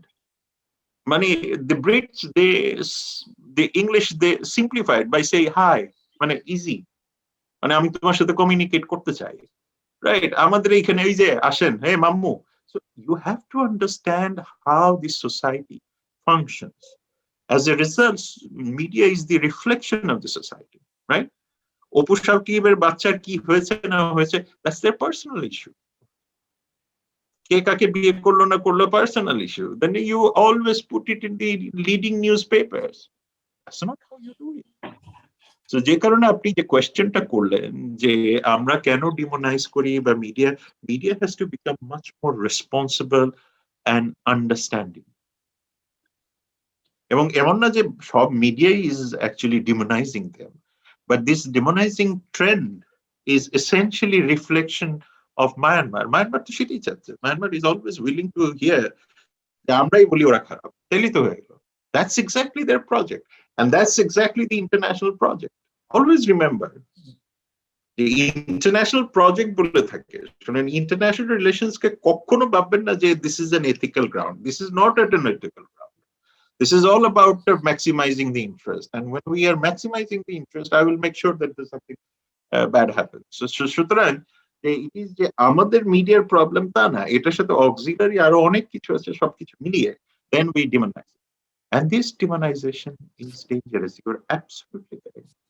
Because তখন পিঠ থেকে যাবে, ভুলে যান না 1971 পিঠ থেকে গেছে, রাইট? বা আপনি তিমোরের কথা ভুলে যান না, কসোভোর কথা ভুলে যান না।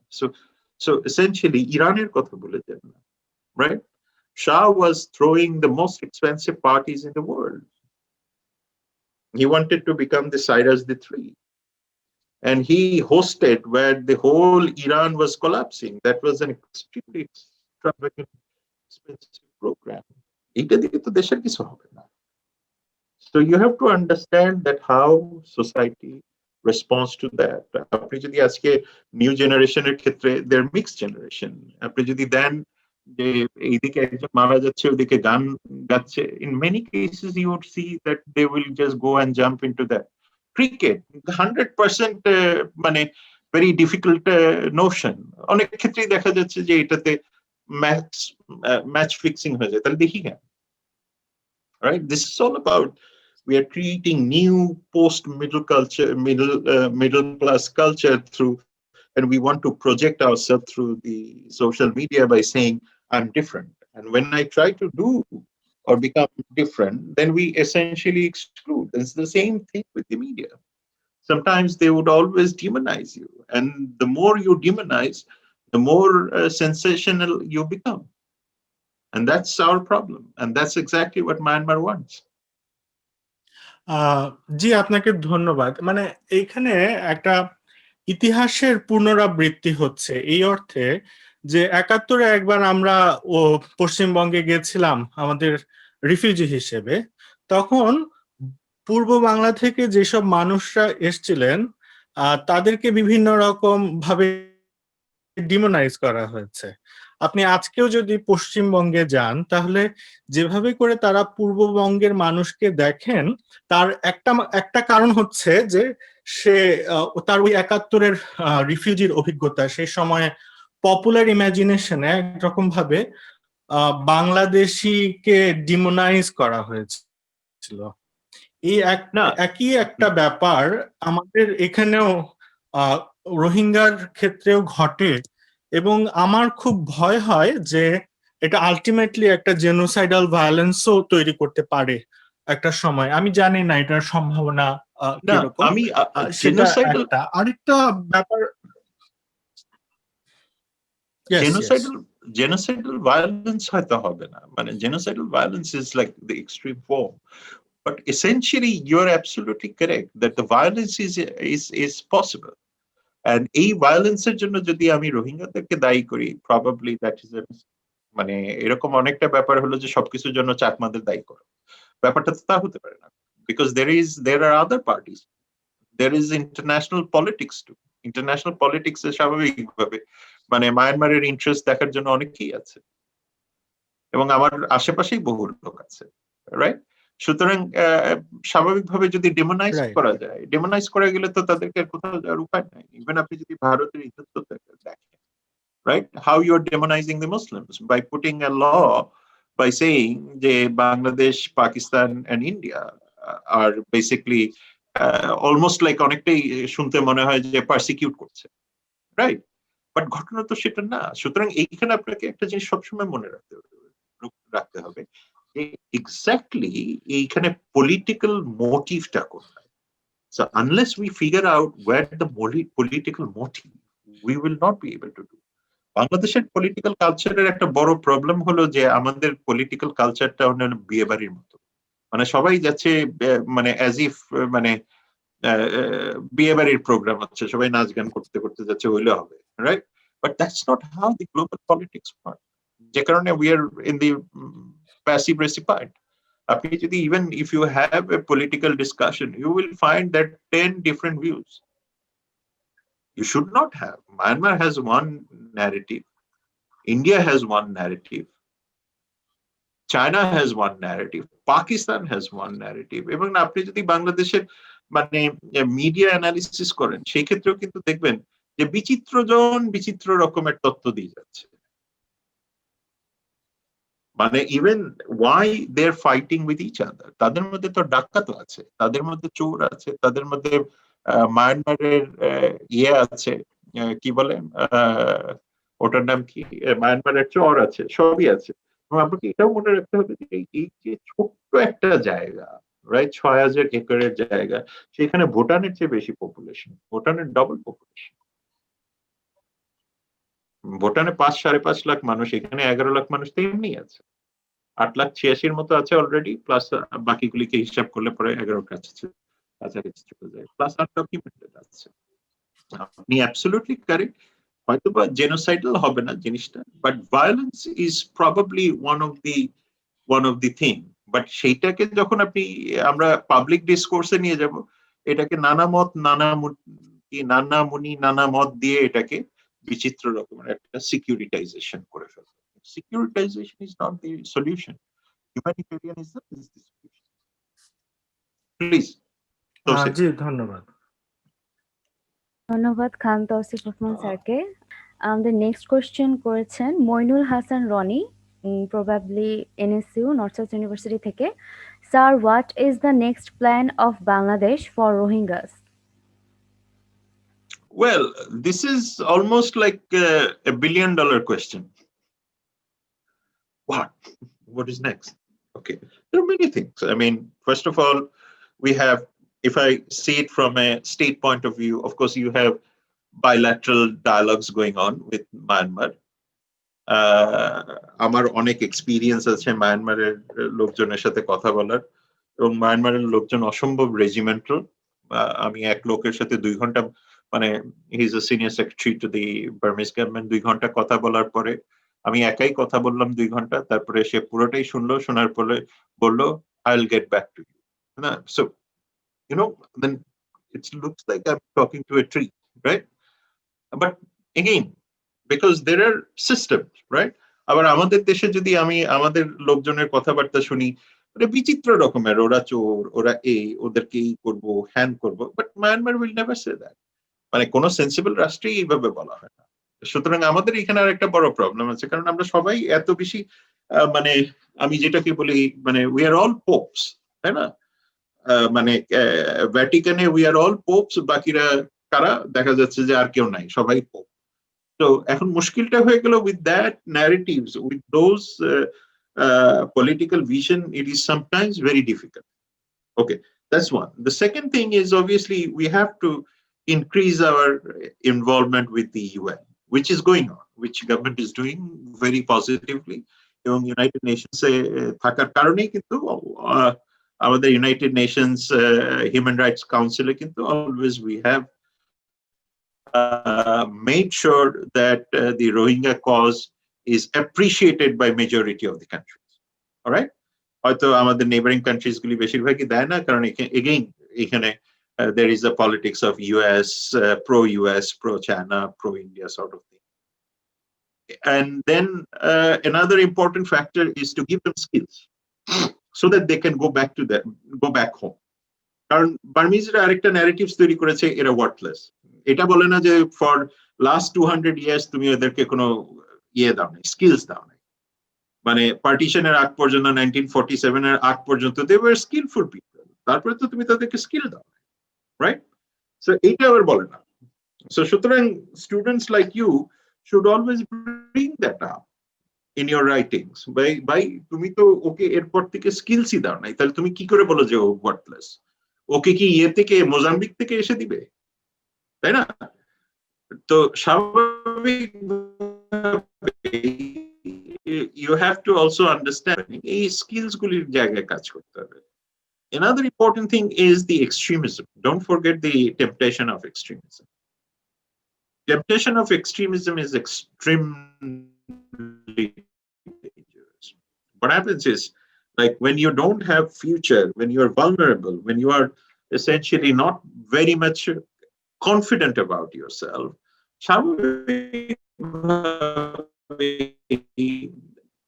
anybody attempt to do criminal activities, I can also make you to do extremist activities too. So that's another risk. Online radicalization হচ্ছে না? অনলাইনে এই যে আমরা মাঝে মাঝে বিভিন্ন রকমের বক্তব্য শুনি, রাইট? মানে কেউ তো মানে ট্রাম্পের বাসায়ও নাকি গেছে বা এই ধরনের কথাবার্তা তো শোনা যায়। So you can see that, right? মানে সাইদি ওনাকে নাকি চাঁদেও দেখা গেছে, রাইট? এবং মানুষ এটা বিশ্বাসও করেছে। ঠিক same thing if you go to India, you will find যে গোমূত্র দিয়ে করোনা সবকিছু ঠিক হয়ে যাবে, right? So the whole subcontinent has a different culture. মানে আমি তো সবসময় বলি যে we are the biggest civilisational error in human civilisation. First of all, we consider as Muslims yet Bengali, and Bengalis consider themselves as Indian, but whereas the rest of the India has developed, and the Indians call themselves as Hindu, which is not a religion. Right? So এই ধরনের যে concept গুলি তৈরি হয়, discourses গুলি তৈরি হয়, right? So all these discourses also tells you that how unique and different we are. So এই যে civilizational norms গুলি থাকে, civilizational problems গুলি থাকে, right? Even তুমি যদি পড়ো না যে I think it is Rabindranath যে বাঙালি করেছে মানুষ করনি sort of thing. Right? That also tells you that even Rabindranath was frustrated with us. Right? So Rabindranather frustration to chole asche. So তুমি এই জায়গাগুলি যদি দেখো যে আমাদের এই সিভিলাইজেশনাল প্রবলেমস গুলি যেগুলি আছে, আর একটা বড় কোয়ালিটি কি, মানে আমাদের এটা কোয়ালিটি মানে ডিসকোয়ালিফিকেশন না যে চাইনিজদের সাথে বা ইউরোপিয়ানদের সাথে বা আরব সিভিলাইজেশনের সাথে আমাদের পার্থক্যটা। These are all textual civilizations. Textual civilization মানে কি? Egyptians were textual civilizations. So they always used to keep writing, right? Quran and everything, right? আমাদের হলো oral civilization. এবং oral civilization এর একটা বড় প্রবলেম হলো oral information gets distorted all the time. মানে তোমরা যদি গ্রামে কখনো যাও, আমি যখন মাঝে মাঝে যাই, আমি জিজ্ঞেস করি এই যে এই রহিম বক্সের বাড়ি কোথায়, বলে ওই যে তাল গাছের তলে। এই তাল গাছ never comes, right? It takes like, you know, you have already walked 10 kilometers, then the তাল গাছ comes, right? কারণ ওর তো ওরাল সিস্টেমে, টেক্সচুয়াল থাকলে ও বলতো 10 kilometers, so more precise. So you have to also get into that social system, how society thinks. সুতরাং এই comparative লিটারেচারের স্টুডেন্টদের একটা বড় কাজ থাকা উচিত যে how textual and oral interpretations differ, and how the folklore is being done.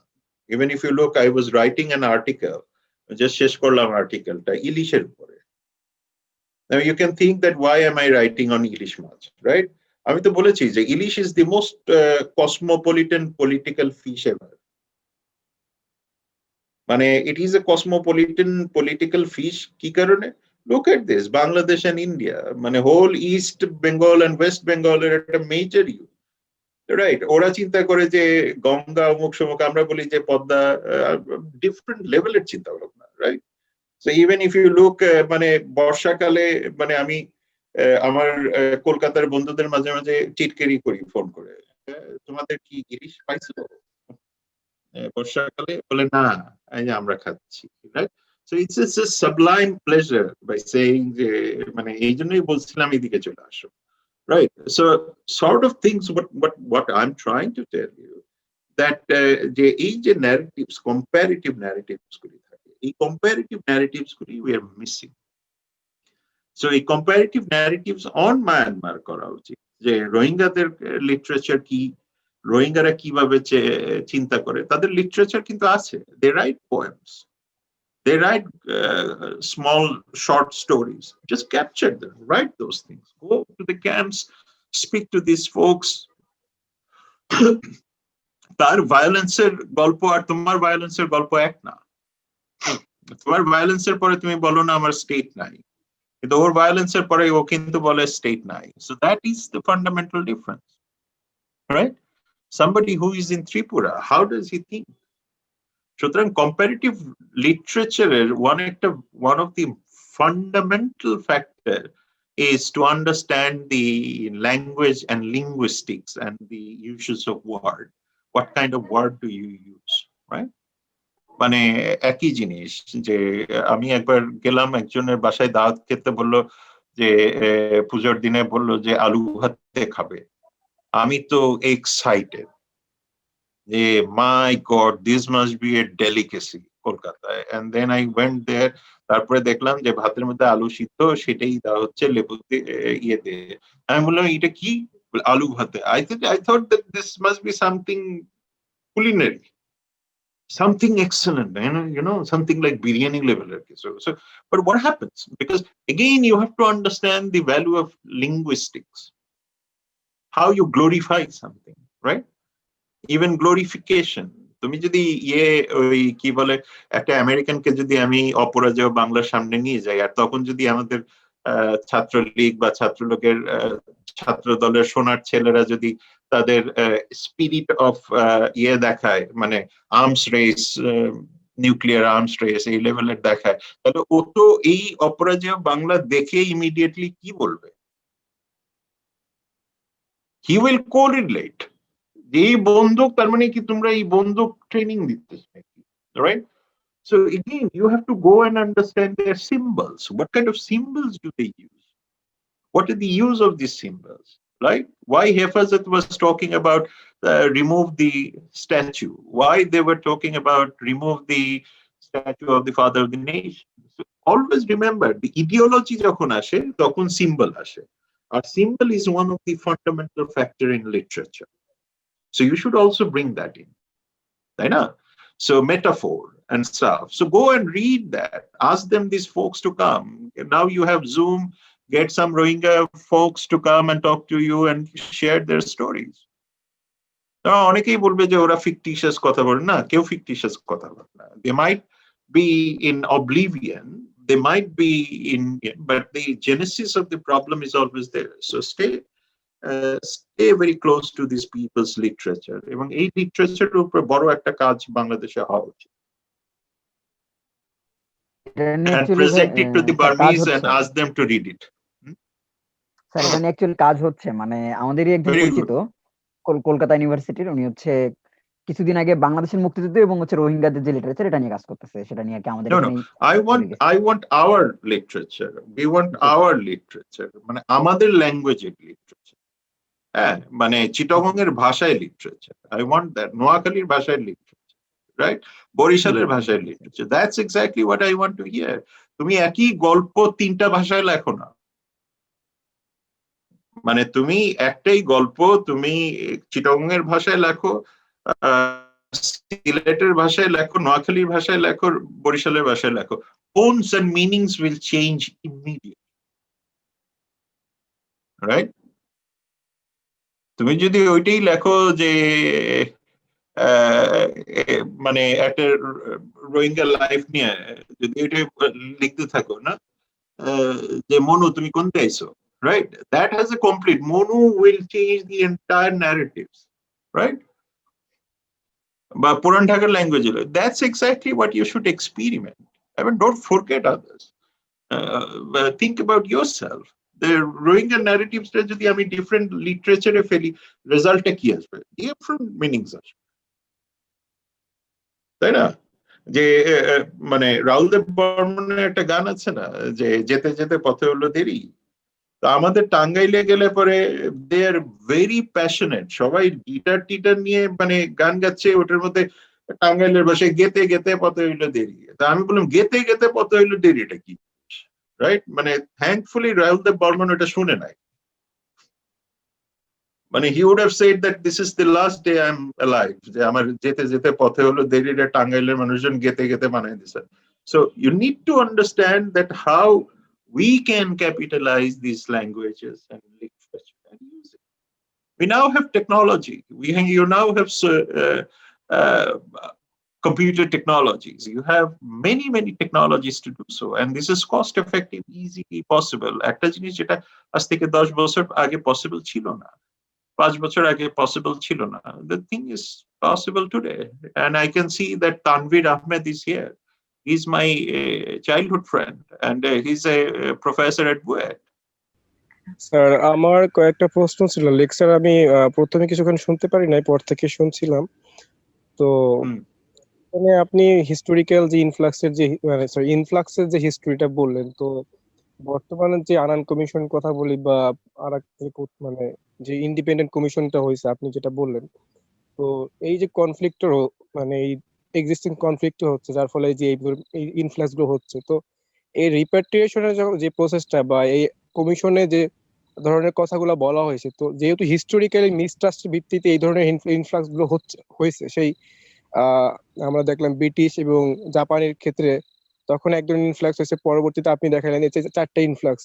তো এইগুলোর এই যে রিপ্যাট্রিয়েশন প্রসেসটা মানে সেটেল করতে হচ্ছে, মানে সেটেল করতে চাচ্ছে রোহিঙ্গাদের, তো সেই ক্ষেত্রে এই যে হিস্টোরিক্যাল মিসট্রাস্ট জায়গাটা আছে সেটাকে কিভাবে আইডেন্টিফাই করা হয়েছে? এখানে কি শুধুমাত্র ওইখানে একটা সিকিউর জায়গার মাধ্যমে রোহিঙ্গাদের রাখলে কি বিষয়টা পরবর্তীতে আবার ইনফ্লাক্স হবে কি হবে না, এভাবে কি বিষয়টা দেখা হচ্ছে? মানে এখানে ওইখানকার যে ক্রাইসিসটা সেটাকে মিনিমাইজ করার জন্য হিস্টোরিক্যাল যে মিসট্রাস্ট সেখানে ডেভেলপমেন্টের কোনো প্রসেস নেওয়া হয়েছে কিনা হয়?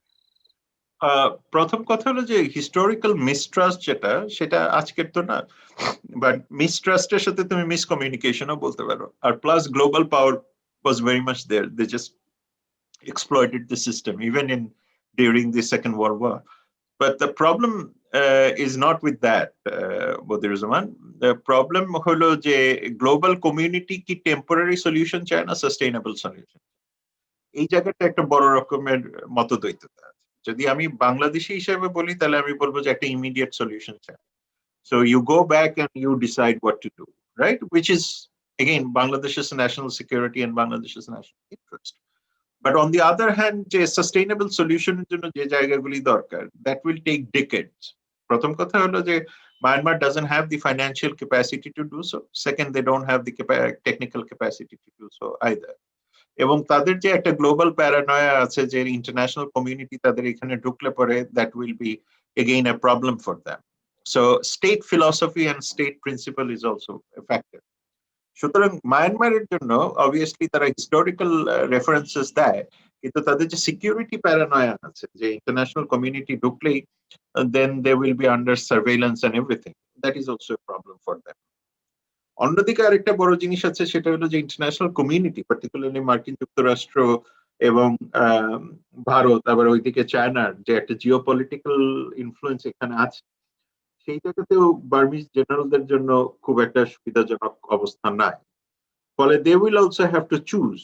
So in that case, they will always try to bypass the international community. যে কারণে আনান কমিশনের একটা বড় দুর্বলতা হলো আনান কমিশনের রিপোর্টে কোথাও রোহিঙ্গা বলেনি। So they have always said that they are the citizens, but the good parties they have mentioned them as citizens, but on the other hand, the bad parties they never recognize them as the Rohingyas. So সেখানেও কিন্তু এক ধরনের দুর্বলতা আছে যে পর্যন্ত, কারণ তারা যদি রোহিঙ্গা আইডেন্টিটি না ছাড়তে চায় তাহলে কি করবে? ব্যাপারটা অনেকটা হলো যে চাইনিজ মানে বার্মিজরা রোহিঙ্গাদেরকে বলতে চাচ্ছে যে তোমরা বার্মান হয়ে যাও। এখন ব্যাপারটা হলো যে বাংলাদেশিরা যদি বাঙালি যারা আমরা যদি একটা চাকমা ছেলেকে বলি তুমি বাঙালি হয়ে যাও, এটাকে পসিবল রাইট? ওর বোচারাকও তো খাড়া করতে পারবে না, রাইট? আবার চাকমারাও যদি বলে যে তোমরা সবাই চাকমা হয়ে যাও, I can't because I have a sharp nose. So again, so the point is যে এই যে মানে কমপ্লেক্স এথনিক রিলেশনস গুলি, এগুলি বুঝতে হবে যে এথনিক রিলেশনস গুলি খুব ইম্পর্টেন্ট ফ্যাক্টর, কারণ এথনিসিটি কারা ডিফাইন করছে ওখানে। বাংলাদেশের ক্ষেত্রে এথনিসিটি কিন্তু ডিফাইন করা আছে বাংলাদেশি হিসেবে, রাইট? বাট আমরা বলি বেঙ্গলি ন্যাশনালিজম। বাট বার্মার ক্ষেত্রে কিন্তু কোনো রোহিঙ্গা ন্যাশনালিজম বা রোহিঙ্গা আইডেন্টিটি নাই। সো এবং তাদের যে বার্মান ন্যাশনালিজম যেটা আছে সেটা essentially Buddhist nationalism. So again, their nationalism is the manifestation of not the state principle, but also, but essentially the religious principle, which is pretty much in similar terms with the Pakistanis, or perhaps even the Middle Eastern. যে কারণে তোমার এই জায়গাতে, even if they want to really create some sort of harmony with the local community, is probably going to be a very difficult task. সুতরাং আমাদের জন্য যে জায়গাটাতে প্রবলেম হয়ে গেছে, yes, we want them to go back, but essentially, if I see it from their protection, then it is not a right time for them to go. But on the other hand, যে কারণে আজকের এই টপিকটাই এইভাবে choose করা হয়েছে, যে pendulum swing between the security and the humanity. So we cannot dispel the humanity side. And the question is how effective or how sincere international community will be, except for giving some money to repatriate them, is to be seen. At least as a good start, the Americans have already imposed some sanctions on some of the some of the Burmese generals. But mind it, the Burmese generals are least bothered about it because they know that arms market is always there. And for the arms market, if the Americans are not helping, there are 100 of other countries to help them. Whether it is the countries from some of the Eastern European and others, so they're least bothered about it. সুতরাং যে কারণে যখন এটা হলো, I was in Washington and I was essentially saying that look, this is a good international pressure and this is appreciable, but the problem is how effective will be and how effective it will be in their psychology, or the military psychology remains as a problem, because they know after 2020 election Suki is further outsmart. সুতরাং সুকির যে বাকি আশা ছিল সেগুলিও কিন্তু শেষ। So বাংলাদেশের এখন উচিত যেটা খুব ইম্পর্টেন্ট সেটা হলো যে সুকির সাথে কিছুটা এনগেজ হওয়া, মিলিটারির সাথে এনগেজ হওয়া, but essentially simultaneously to create heavy pressure. Don't forget that the military regimes are very unpredictable. They're predictable that they will do human rights violation. They're unpredictable whether they will escalate anything up to a war scale. যেটা 2007-6 একবার হয়েছিল, আরেকবার হয়েছিল 2015-16. So often they claim that Saint Martin is their territory. So again, we don't retaliate, but essentially how far can we resist this non-retaliation policy is also a problem. So this is the reason we need to increase our defense capabilities. We need to invest in technologies. We need to invest in better engineering in those places so that the infantry and other regiments can move pretty faster. We need to do, obviously that has a huge cost, but again that comes with the political economy of corruption too. So we have to deal with that. So সুতরাং আমি যতটা না Myanmar নিয়ে চিন্তিত তার চেয়ে বেশি চিন্তিত আর ইন্টারনাল গভর্নেন্স। আপনি আপনার আলোচনার মধ্যে যেটা উল্লেখ করছেন যে রোহিঙ্গাদের 400 বছরের ইতিহাস, ঐতিহ্য, সাংস্কৃতিকগত সমস্যা, এখন বর্তমান যে সমস্যা সেগুলো আলোচনা করছেন। তো আমি যেটা প্রশ্ন করতে চাই আপনাকে সেটা হলো যে স্যার, যেমন এই সমস্যাটা মানে আমরা যখন রোহিঙ্গারা আমাদের দেশে আসলো তখন দেখা গেল যে আমাদের দেশের নীতি নির্ধারকরা এক ধরনের কথা আমাদের মধ্যে প্রকাশ করতে থাকলো যে এই রোহিঙ্গা সমস্যাটা পুরো অঞ্চলের মধ্যে এক ধরনের প্রভাব বিস্তার করবে, কিন্তু দিন শেষে আমরা এখন দেখতে পাচ্ছি রোহিঙ্গা সমস্যা শুধু বাংলাদেশের উপরই একটা নেতিবাচক প্রভাব পড়ছে, যেটা আমরা দেখতে পারি যে তারা আসার পরে আমাদের বাজেটে 600 কোটি টাকা তাদের জন্য বরাদ্দ দেওয়া হয়, পরবর্তীতে 1000 কোটি টাকা বরাদ্দ দেওয়া 10,000 কোটি টাকা বরাদ্দ দেওয়া হয়, এখন এটা আস্তে আস্তে বৃদ্ধি পাচ্ছে। তো সেক্ষেত্রে যে তুরস্ক যেমন সিরীয় শরণার্থীদেরকে গ্রহণ করে ইউ এর যে অবরোধ থেকে নিষেধাজ্ঞা থেকে মুক্তির জন্য মানব ঢাল হিসাবে সিরীয় শরণার্থীদেরকে ব্যবহার করছে, অনুরূপভাবে বাংলাদেশ রোহিঙ্গাদেরকে ব্যবহার করে আন্তর্জাতিক মহল থেকে কি সুবিধা পাচ্ছে যদি আপনি একটু বলতেন স্যার। প্রথম কথা হলো যে very genesis একটু ধরো, the very genesis is that this is a humanitarian crisis, right? এতে বাংলাদেশের বাবা পাওয়ার কিছু নাই, রাইট? বাবা পাওয়ার কিছু নাই এই কারণে এটা তো এরকম না যে সান্ত্বনা পুরস্কার দিলেই হলো, রাইট? আমি পরীক্ষায় ফার্স্ট হয়েছি সেকেন্ড হয়েছি ব্যাপারটা তা নয়। ব্যাপারটা হলো এসেনশিয়ালি যে বাংলাদেশের এখানে একটা স্টেট প্রিন্সিপাল আছে। স্টেট প্রিন্সিপালটা যদি দেখো, if you look at the article 25 of the constitution, কি বলা আছে যে we should always be in favour of the oppressed, right? So this is a fundamental.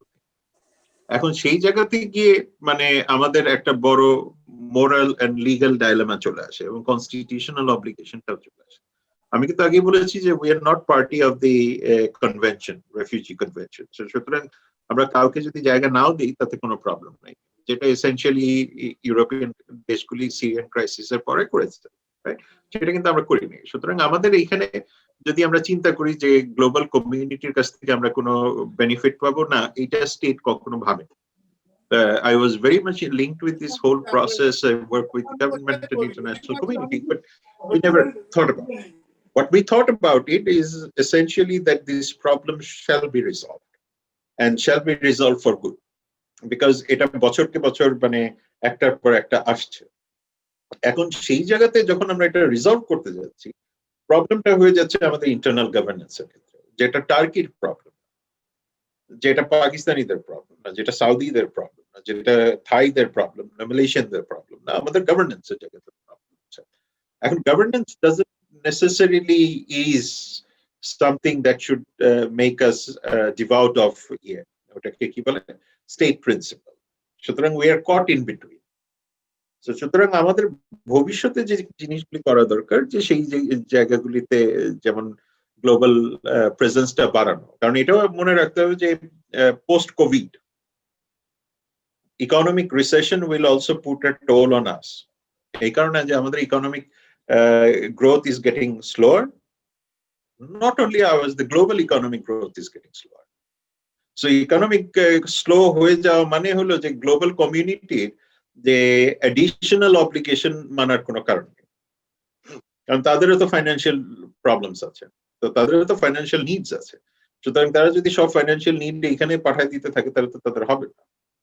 এবং যে রিসেন্ট ডোনার মিটিংটা হয়েছে 22 অক্টোবর, সেখানেও কিন্তু উই হ্যাভ সিন দ্যাট মানে not the 100% of what is needed king, like probably 30-40%, I forgot what is the ballpark. So সেটা এসছে। তো সেইটা থেকে তো বোঝা যাচ্ছে যে গ্লোবাল কমিউনিটিরও একটা লিমিটেশন আছে এবং কোভিড এর পরবর্তীতে এই লিমিটেশনটা আরো বাড়বে। Plus you also have to understand that nationalism is rising, এবং ন্যাশনালিজম যে শুধু বাংলাদেশ, ভারত, পাকিস্তান এইসব জায়গায় বাড়ছে তা তো না, এটা ইস্টার্ন ইউরোপেও বাড়ছে, সাউথার্ন ইউরোপেও বাড়ছে, ওয়েস্টার্ন ইউরোপেও বাড়ছে, right? So nationalism about protecting themselves. এবং coronavirus is another issue. The racial supremacy is coming back. The language of racial supremacy, racial contamination is coming back. So again, you have to be very careful about these things. So আমাদের ভবিষ্যতে international community যে আমাদের সাথে সবসময় একই সাথে থাকতে পারবে এটাও ভাবার কোনো কারণ নেই। But obligation তাদের আছে যে তারা ইউনাইটেড নেশনস এর member, we are United Nations member, we are paying members. So সেই ক্ষেত্রে হয়তো তারা করবে, কিন্তু তারা যদি বলে যে আজকে আমি $100 মিলিয়ন এর জায়গায় আমি $10 মিলিয়ন দিতে পারবো, তাইলে তো you are into a deep trouble. Alright? So again, going back to a very strong recommendation that you have to have the institutional mechanism to resolve it. এরকম haphazardly হবে না। Okay, thank you sir. Next question ছিল ইরফান শেখের কাছ থেকে, গাম্বিয়ার আগে বাংলাদেশ কেন ICJ এর দ্বারস্থ হয়নি? প্রথম কথা হলো যে বাংলাদেশ এটার দ্বারস্থ হওয়ার কোনো কারণ নেই, কারণ প্রথম কথা হলো যে this is A Muslim problem as well as the regional problem, and Bangladesh is not at war. Bangladesh has given a refuge to the displaced population from Myanmar. They're neither refugee nor they are into war, so therefore we don't have enough legal reason to go for international law. So international law was applied by Gambia by saying this is an act of persecution. We could have claimed it had there been a war situation. And if we had gone to the international law, then we are declaring some sort of conflict hostility. So it was a brilliant move, and it was essentially a move backed by OIC, for which we are getting supported. So therefore, you don't have to really think that it was done because amra jaite pari. No, this was because legal imperatives are there. This is more with the international law. And also, you should remember that we believe in multilateralism. So we don't want to take any unilateral decision. An unilateral decision only, then the global community will come and tell us that this is your unilateral solution. So therefore, this can go for like millions of years, donkey's years, then we will be stuck. So rather let the regional multilateral institutions take the burden as well. So this was a brilliant move, I think. Thank you sir. Next question ছিল চিন্ময় ব্যাপারীর কাছ থেকে, বাংলাদেশের সরকার রোহিঙ্গা মুসলিমদের এত সুব্যবস্থা করেছে, যদি রোহিঙ্গারা হিন্দু হতো তাহলে বাংলাদেশ সরকার কি মৌলবাদকে ছাড়িয়ে তাদের আশ্রয় দেওয়া সম্ভব হতো কিনা? হিন্দুরা কি নাই ক্যাম্পে? How many Hindus are there in the Arakan? How many of the Hindus were sent to Bangladesh? So I don't think this is at all an issue. And the question is, if they send the Buddhists, what will happen to Bangladesh? We will open it. It's the same thing. বাংলাদেশে যে কোয়েশ্চেনটা, রোহিঙ্গারা হিন্দু হতো তাহলে বাংলাদেশ সরকারের কি মৌলবাদকে ছাড়িয়ে কেন যাবে না? মানে Bangladesh is a secular state in a sense that by constitution it is. And if that was the case, we would have done the same thing. We did it earlier, right? Even if you look that the Hindus coming back from India are always there. We don't have an act or Citizenship Amendment Act where we say that only those who are Muslims will come to Bangladesh. We didn't do that. Indians did. Pakistanis did that. We didn't do that. We are pretty much open to that. And if you go to the camps, you do see the people where Hindus are there, the Christians are there. Right? Now, if you think that instead of Muslims, if they were Buddhists, probably they wouldn't have come here. First of thing, they would have chosen Cambodia, Laos, or probably this is pretty much with the culture. So the politics of these particular migration and movement is not linked with whether Bangladesh will be Maulavadi or not. It is more to do with the cultural similarities. I mean, even if you ask a Bangladeshi to go persecution, where would he go? Probably the first place he would go to India. It's a very simple reason is the cultural similarities. There is a border, the porous border. So this is very basic human instinct. Morgenthau's human instinct decides. Darwin, read these things. Freud, read these things. You will always find that. Read Romila Thapar, you will get it. So they have always been saying that this is about a cultural proximity, right? Even if you go to, even to Minjadi, if you go to London, East London, right? সেখানে গিয়েও দেখবে যে London Awami League সমিতি and London BNP সমিতি and London Madaripur সমিতি. Now the question is, what the hell is Madaripur doing in London? I mean, what are they going to do? I mean, probably there are 10 people. My God. You have the East London Awami League Sheshavok Samiti. The bloody hell labours are not interested about it. Right? So you see, these are all cultural proponents. The question of that who are, how do we make up our mind about migration is also related to, obviously they thought this is a Muslim country. They thought there is a religious cultural homogeneity. So therefore they decided to come here. If these were the Buddhists, they would have come here, but probably they would have gone to Myanmar. They would have gone to Cambodia probably as the first thing. But again, border matters too. Even Arakan Army's chief always said, I mean, he gave a statement somewhere in international media by saying, look, they have Muslim brothers in Bangladesh. Who do we have? Well, nobody except the insurgents. That's the answer they should have given. So this is how you should frame your question. Are Maulovadira eikhane ki korbe? They don't have anything. They have plenty of things to do. Trust me. I mean, they have too many things to do. Hey, Bhaskorjo, Tajkorjo, ityadi niye byasto ache. They are not bothered about these things. Thank you sir. Next question Sumaya Urmi করতে চাচ্ছিলেন, মাইকটা unmute করে করুন। অনেকগুলো প্রশ্ন আসছে sir, এখন তো আর বলার অপেক্ষা রাখে না যে আপনি ভালো বলছেন, আমি সরাসরি প্রশ্নে চলে যাই। প্রশ্ন না ঠিক, এটা হচ্ছে আপনি যেহেতু রোহিঙ্গাদের নিয়ে কাজ করতেছেন সেহেতু আমার জিজ্ঞাসা।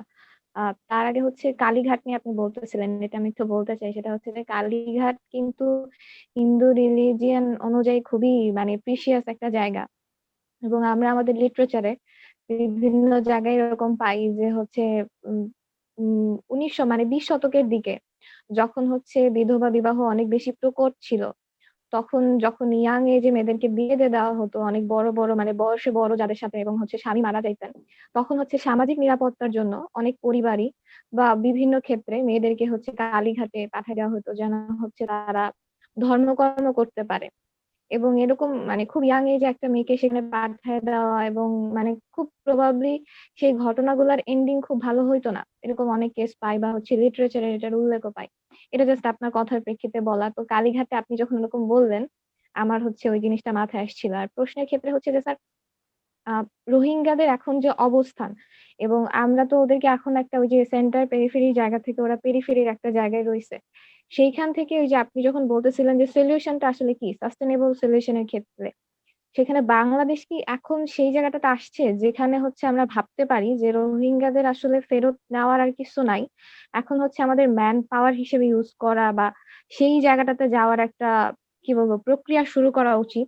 সেই পর্যন্ত আমরা পৌঁছাইছি কিনা, এবং পৌঁছাইলেও হচ্ছে আমরা কতখানি ফর্ম করছি যে ম্যান পাওয়ার তৈরির ক্ষেত্রে? বাংলাদেশ ভাবছে কিনা তাদেরকে ইন্টিগ্রেট করার জন্য, বাট স্কিল লেবার হিসেবে নো, এটা ভাবছে না। এটা বাংলাদেশের ভাবার কোনো অবস্থাই নাই। প্রথম কথা হলো যে economically it is not viable, and second it will also create instability within the nation, তাই না?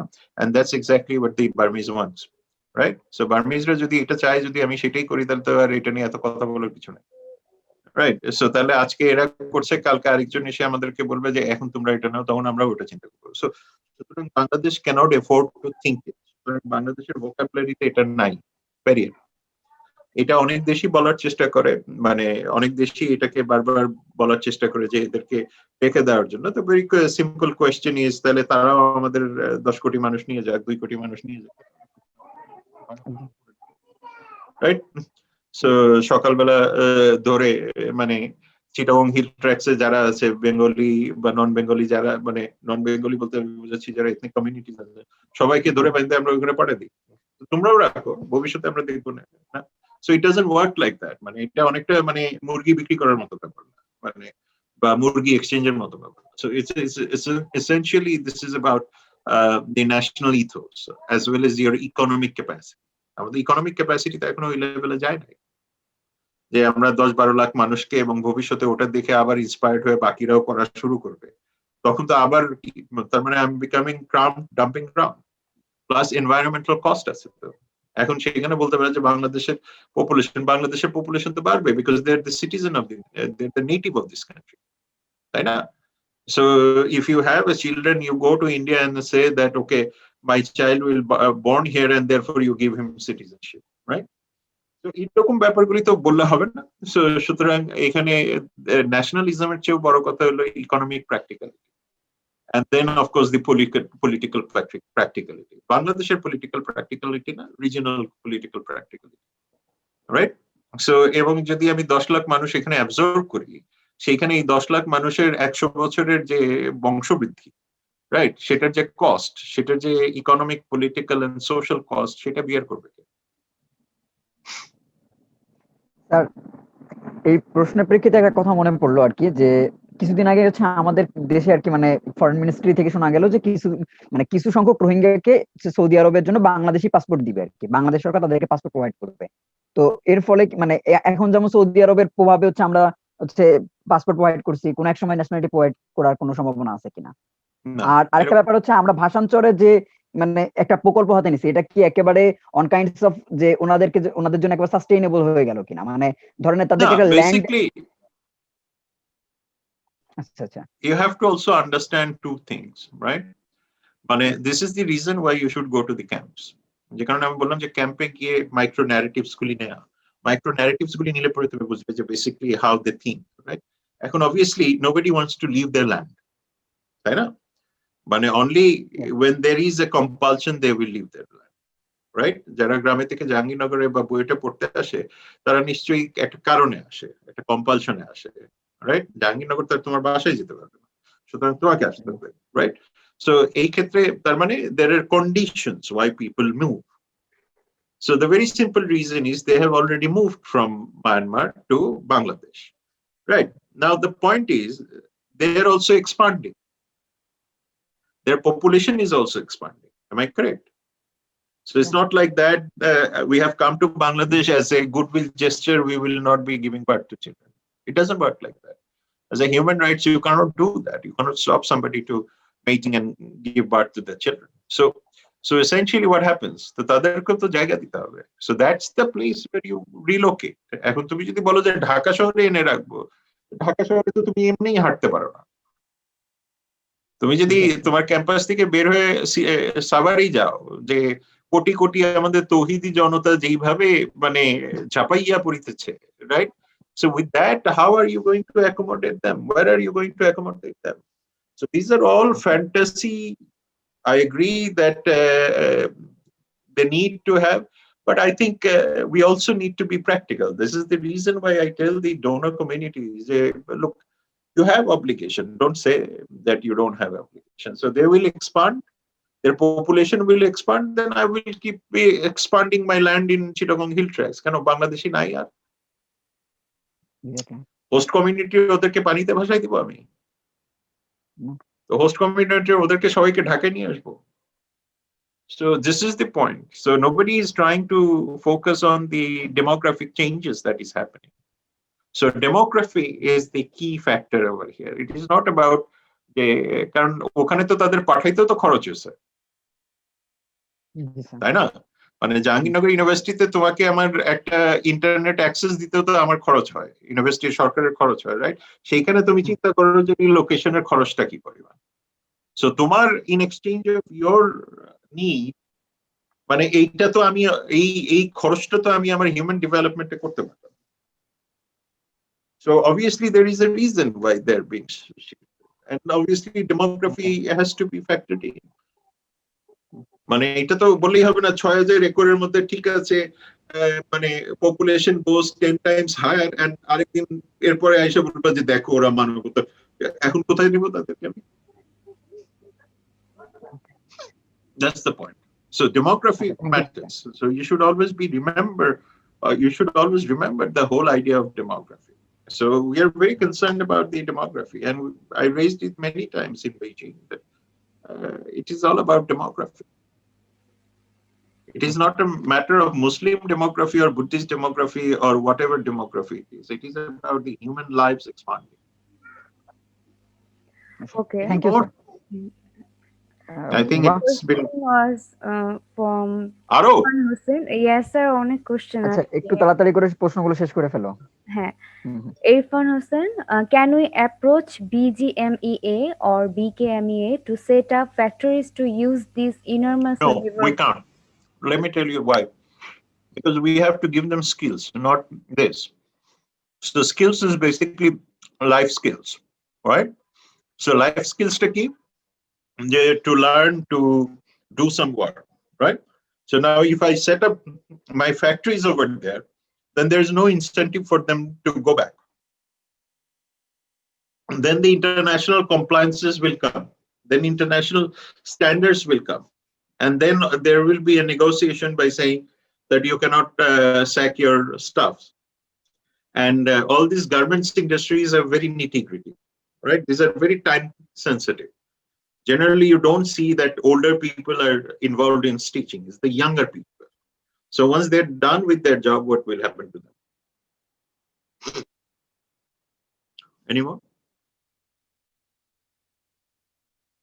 Next question was from Niyamat Ali. চীনের একনায়কতান্ত্রিক সরকারের সাথে ভারতের সরকার ব্যবস্থার ভিন্নতা রয়েছে, কিন্তু রোহিঙ্গা সংকটে মতাদর্শিক ভিন্নতার পরেও ভারত চীন মায়ানমারের পক্ষে অবস্থান করছে। এর কারণ শুধুই কি অর্থনৈতিক? ধন্যবাদ। It's all about national politics. If you go back, national security, if you go back to the whole idea of the Radcliffe and McMahon line, right? These are all geostrategy. So it is not about economy at all, because the Indian economy is not a significant economy for the Chinese economy.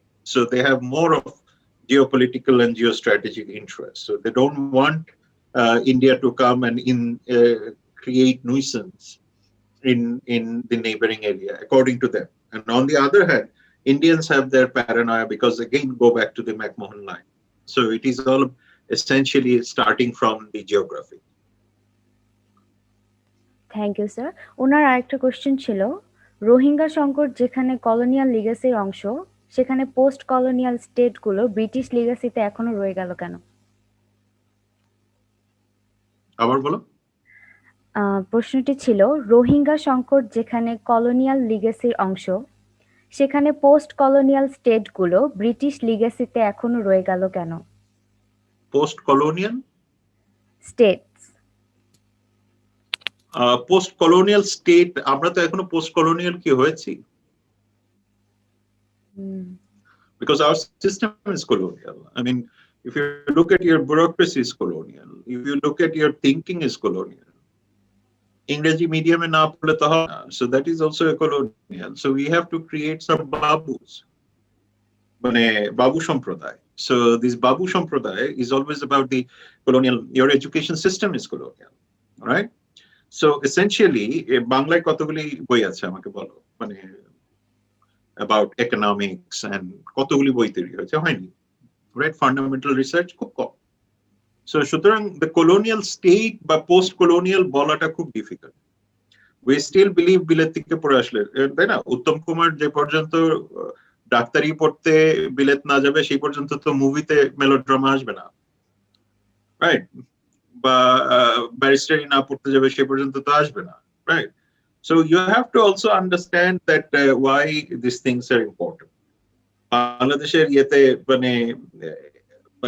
why I love Joshi in Bangla cinema. The very simple reason is he has broken the threshold of bilate giye baristeri pora. He's always busy in college first hour. No, so that's the these are the things I love, because this is what I should consider as post-colonial. So post-colonialism je ethos guli ba structural construct guli সেগুলি আমরা colonial system এর মধ্যে বসে করি। That is the reason it is very difficult to say যে post-colonial state হয় না, post-colonial nation building এখনো হয়নি। যে কারণে we always call যে ব্রিটিশরা যখন middle class তৈরি করে, Hindu babus and Muslim naibs and subedars, the whole idea was to create a middle class, and that middle class became a factor. So যে কারণে আমি এখনকার পলিটিক্সে যাদেরকে বাবু বা মানে যেটাকে গ্রামশির ভাষায় বলা হয় অর্গানিক ইন্টেলেকচুয়ালস, অর পারহ্যাপস যেটার বাংলা মানে হইলেও হইতে পারে যে চামচা সম্প্রদায়, right? So we have created those things. So as long as these chamcha sampradayas বা babu sampradayas are there, it's very difficult to recreate the state system. So state capital is also being pretty much old. মানে দুনিয়াতে সব জায়গায় state capital change হয়ে যাচ্ছে, social contract change হয়ে যাচ্ছে. মানে even if you take the COVID for an example in Bangladesh, how much have you changed? মানে পৃথিবীর সব জায়গায় কিন্তু মানে almost like working pattern, social behaviour সবকিছুই চেঞ্জ হয়ে যাচ্ছে, বাংলাদেশ ছাড়া। স্টিল তুমি হাতির ঝিলে যাও, মানে অ্যাপারেন্টলি মানে রমজানের সেই রোজার শেষে এলো খুশির ঈদ টাইপের একটা ঘটনা চলতেছে, মানে এভরিবডি ইজ লাইক বাদাম খাচ্ছে। So we haven't changed, we haven't really. Read my article that is coming up on Bengali identity, right? How literature থেকে শুরু করে বেঙ্গলি আইডেন্টিটি কিভাবে, আমাদের বেঙ্গলি আইডেন্টিটি কি এই যে এর মতো কোভিড এর মতো ঘটনাকে বেঙ্গলি আইডেন্টিটিকে অ্যাবসর্ব করতে পারে না। ইভেন ইফ ইউ লুক যে আমাদের পত্র পত্রিকায় দেখবা বা লিটারেচারে দেখবা যে উড়ির চরে ঝড় হয়েছে, 1 লাখ মানুষ মারা গেছে, and we are pretty proud of it. আমরা কত রিজিলিয়েন্ট জাতি, মানে বাট লুক 1 লাখ মানুষ নাই, how could you say that you are resilient জাতি, রাইট? তুমি যদি দেখো যে মানে যমুনা নদীতে 2 দিন পর পর নৌকাডুবি হয়ে মারা যাচ্ছে, রাইট? মানে we are like least bothered, হ্যাঁ এটা তো হবেই, right? So again, you have to understand that our social psychology matters. So look into the social psychology in your literature. Comparative literature দেখো যে আমাদের social psychology কিভাবে reflect করে। Thank you, sir. We have only 2 questions left, I guess. নিয়ামত আলী বলেছেন, sir মিডিয়াতে 2017 সনের রোহিঙ্গা ভাষ্যের সাথে 2020 সনের রোহিঙ্গা ভাষ্য অনেক তফাৎ। এটা কি এক ধরনের রাজনৈতিক অবস্থানের পরিবর্তনের প্রতিফলন নয়? কার ভাষ্য, মানে কার ভাষ্যে তফাৎ? 2017 সনের রোহিঙ্গা ভাষ্যের সাথে 2020 সনের রোহিঙ্গা ভাষ্য, এই মিডিয়ার ভাষণ আর কি, মিডিয়ার ভাষ্য আর কি স্যার, মিডিয়ার ডায়ালগে। মানে মিডিয়ার ভাষ্য, হ্যাঁ মিডিয়ার রোহিঙ্গাকে রোহিঙ্গাদের করার ভাষ্যটা, মানে বাংলাদেশি মিডিয়ার রিপ্রেজেন্ট করার ভাষ্যটা sir. It's a logical progression, because when this is the reason I stress on one important factor, that the people should be trained. We have to give better training to people who are writing on that how narratives are changing. যে কারণে তোমাদের এই ডিসকাশনের একটা বড় অংশই কিন্তু ছিল narratives, যে ন্যারেটিভস গুলি কিভাবে চেঞ্জ হচ্ছে। এই ন্যারেটিভস চেঞ্জ হবে, মানে 5 বছর পরে গিয়ে আরেক রকমের ন্যারেটিভস চেঞ্জ। এখন কোয়েশ্চেনটা হলো যে এই ন্যারেটিভস গুলি কি পজিটিভ ন্যারেটিভস না negative narratives? And obviously negative narratives are continuously rising because we are not addressing the root causes behind all these things. So we have to look into that. That's the reason narratives are getting different. Our last question, Tamar. Okay, last question was Mohammad Sarar Hussain. There are some projects ongoing over there to ensure social cohesion in between refugees and host. What do you think about it? Again, some evidences reveals their current or present problems. What about sustainable solutions for them?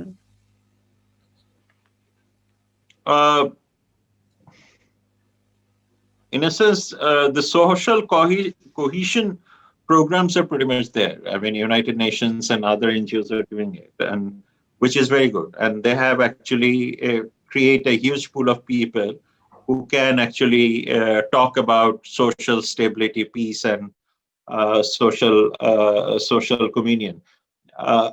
That is going on. Women are being empowered much better than ever, but the problem is still that is at an one stage. Always remember that women is the most important factor over here, because they're the first responder. I mean, any conflict situation, the first victim is always women and the children. So essentially, UN has done a fantastic job by I mean, essentially, international community has done a fantastic job by trying to empower the women so that they can take better decisions, and perhaps contribute in the cohesion process. Host community has a political agenda. There is also a political agenda যে তাদেরকে international organizations গুলিতে কাজ দিতে হবে, but ওটা দেয়া হচ্ছে. But the problem is you also need to understand that you need skills, right? So এরকম international একটা বড় রকমের complex refugee management system-এ যদি মানে অনেকটা চিন্তা করা হয় বাংলাদেশের মতো আর কি, মানে যাকে পারলাম যেখানে খুশি ঢোকাই দিলাম, অসুবিধা নেই, মানে যার যেটা পারে না বা মানে অযোগ্যতার একটা বড় ইয়ে থাকে, যেটা আমাদের ন্যাশনাল কালচারের রিফ্লেকশন অনেক সময়। তো সেই রকম চিন্তা ভাবনা অনেক ক্ষেত্রেই হোস্ট কমিউনিটি করে। আর হোস্ট কমিউনিটি যখন এই ধরনের কথা চিন্তা ভাবনা করে, স্বাভাবিকভাবে তার একটা পলিটিক্যাল মোটিভেশন থাকে, because that is also a reflection of the political culture sometimes which endorses corruption. So এই ধরনের ঘটনাগুলি অনেক ক্ষেত্রে ঘটে থাকে। সুতরাং হোস্ট কমিউনিটির যে reasons গুলি আছে, which I extremely appreciate, but the way they are projecting themselves is not acceptable at all. আর যেখানে বলা হচ্ছে যে evidences reveals their current present problems, what about sustainable? Obviously প্রথম কথা হলো sustainable এর ক্ষেত্রে যেটা করা হয়েছে যে যতটা বাজেট রোহিঙ্গাদের জন্য করা হয়েছে, let's say 100 টাকা বাজেট করা হয়েছে, কিন্তু এখন নিয়ম করা হয়ে গেছে যে 2018 এর পর থেকে 30% of that money will go to the local host community, and host community with that money, their infrastructure, employment, everything will be developed. So it's going on. So I don't think there is a problem with that, and international community is essentially making sure that that money goes. সুতরাং এই জায়গাতে যদি এসে বলা হয় যে হচ্ছে না, then you can always go and check in the websites and fact and figure. You would see that মানে আমাদের একটা প্রবলেম হলো যে আমরা যেভাবে দেশ চালাই তা সবাই মনে করে সারা বিশ্ব এইভাবে চলে, অ্যাকচুয়ালি তা না। এই ক্ষেত্রে ইন্টারন্যাশনাল কমিউনিটির অনেক অ্যাকাউন্টেবিলিটি আছে, that they always explains. Thank you sir, আমাদের আপনার মূল্যবান সময় দেওয়ার জন্য, এত সুন্দর করে গুছিয়ে বলার জন্য। লাস্ট কোয়েশ্চেন, এটা এই ইস্যু ভিত্তিক না, আপনার বৈঠকে এসে কেমন লাগছে আর আমাদের সময়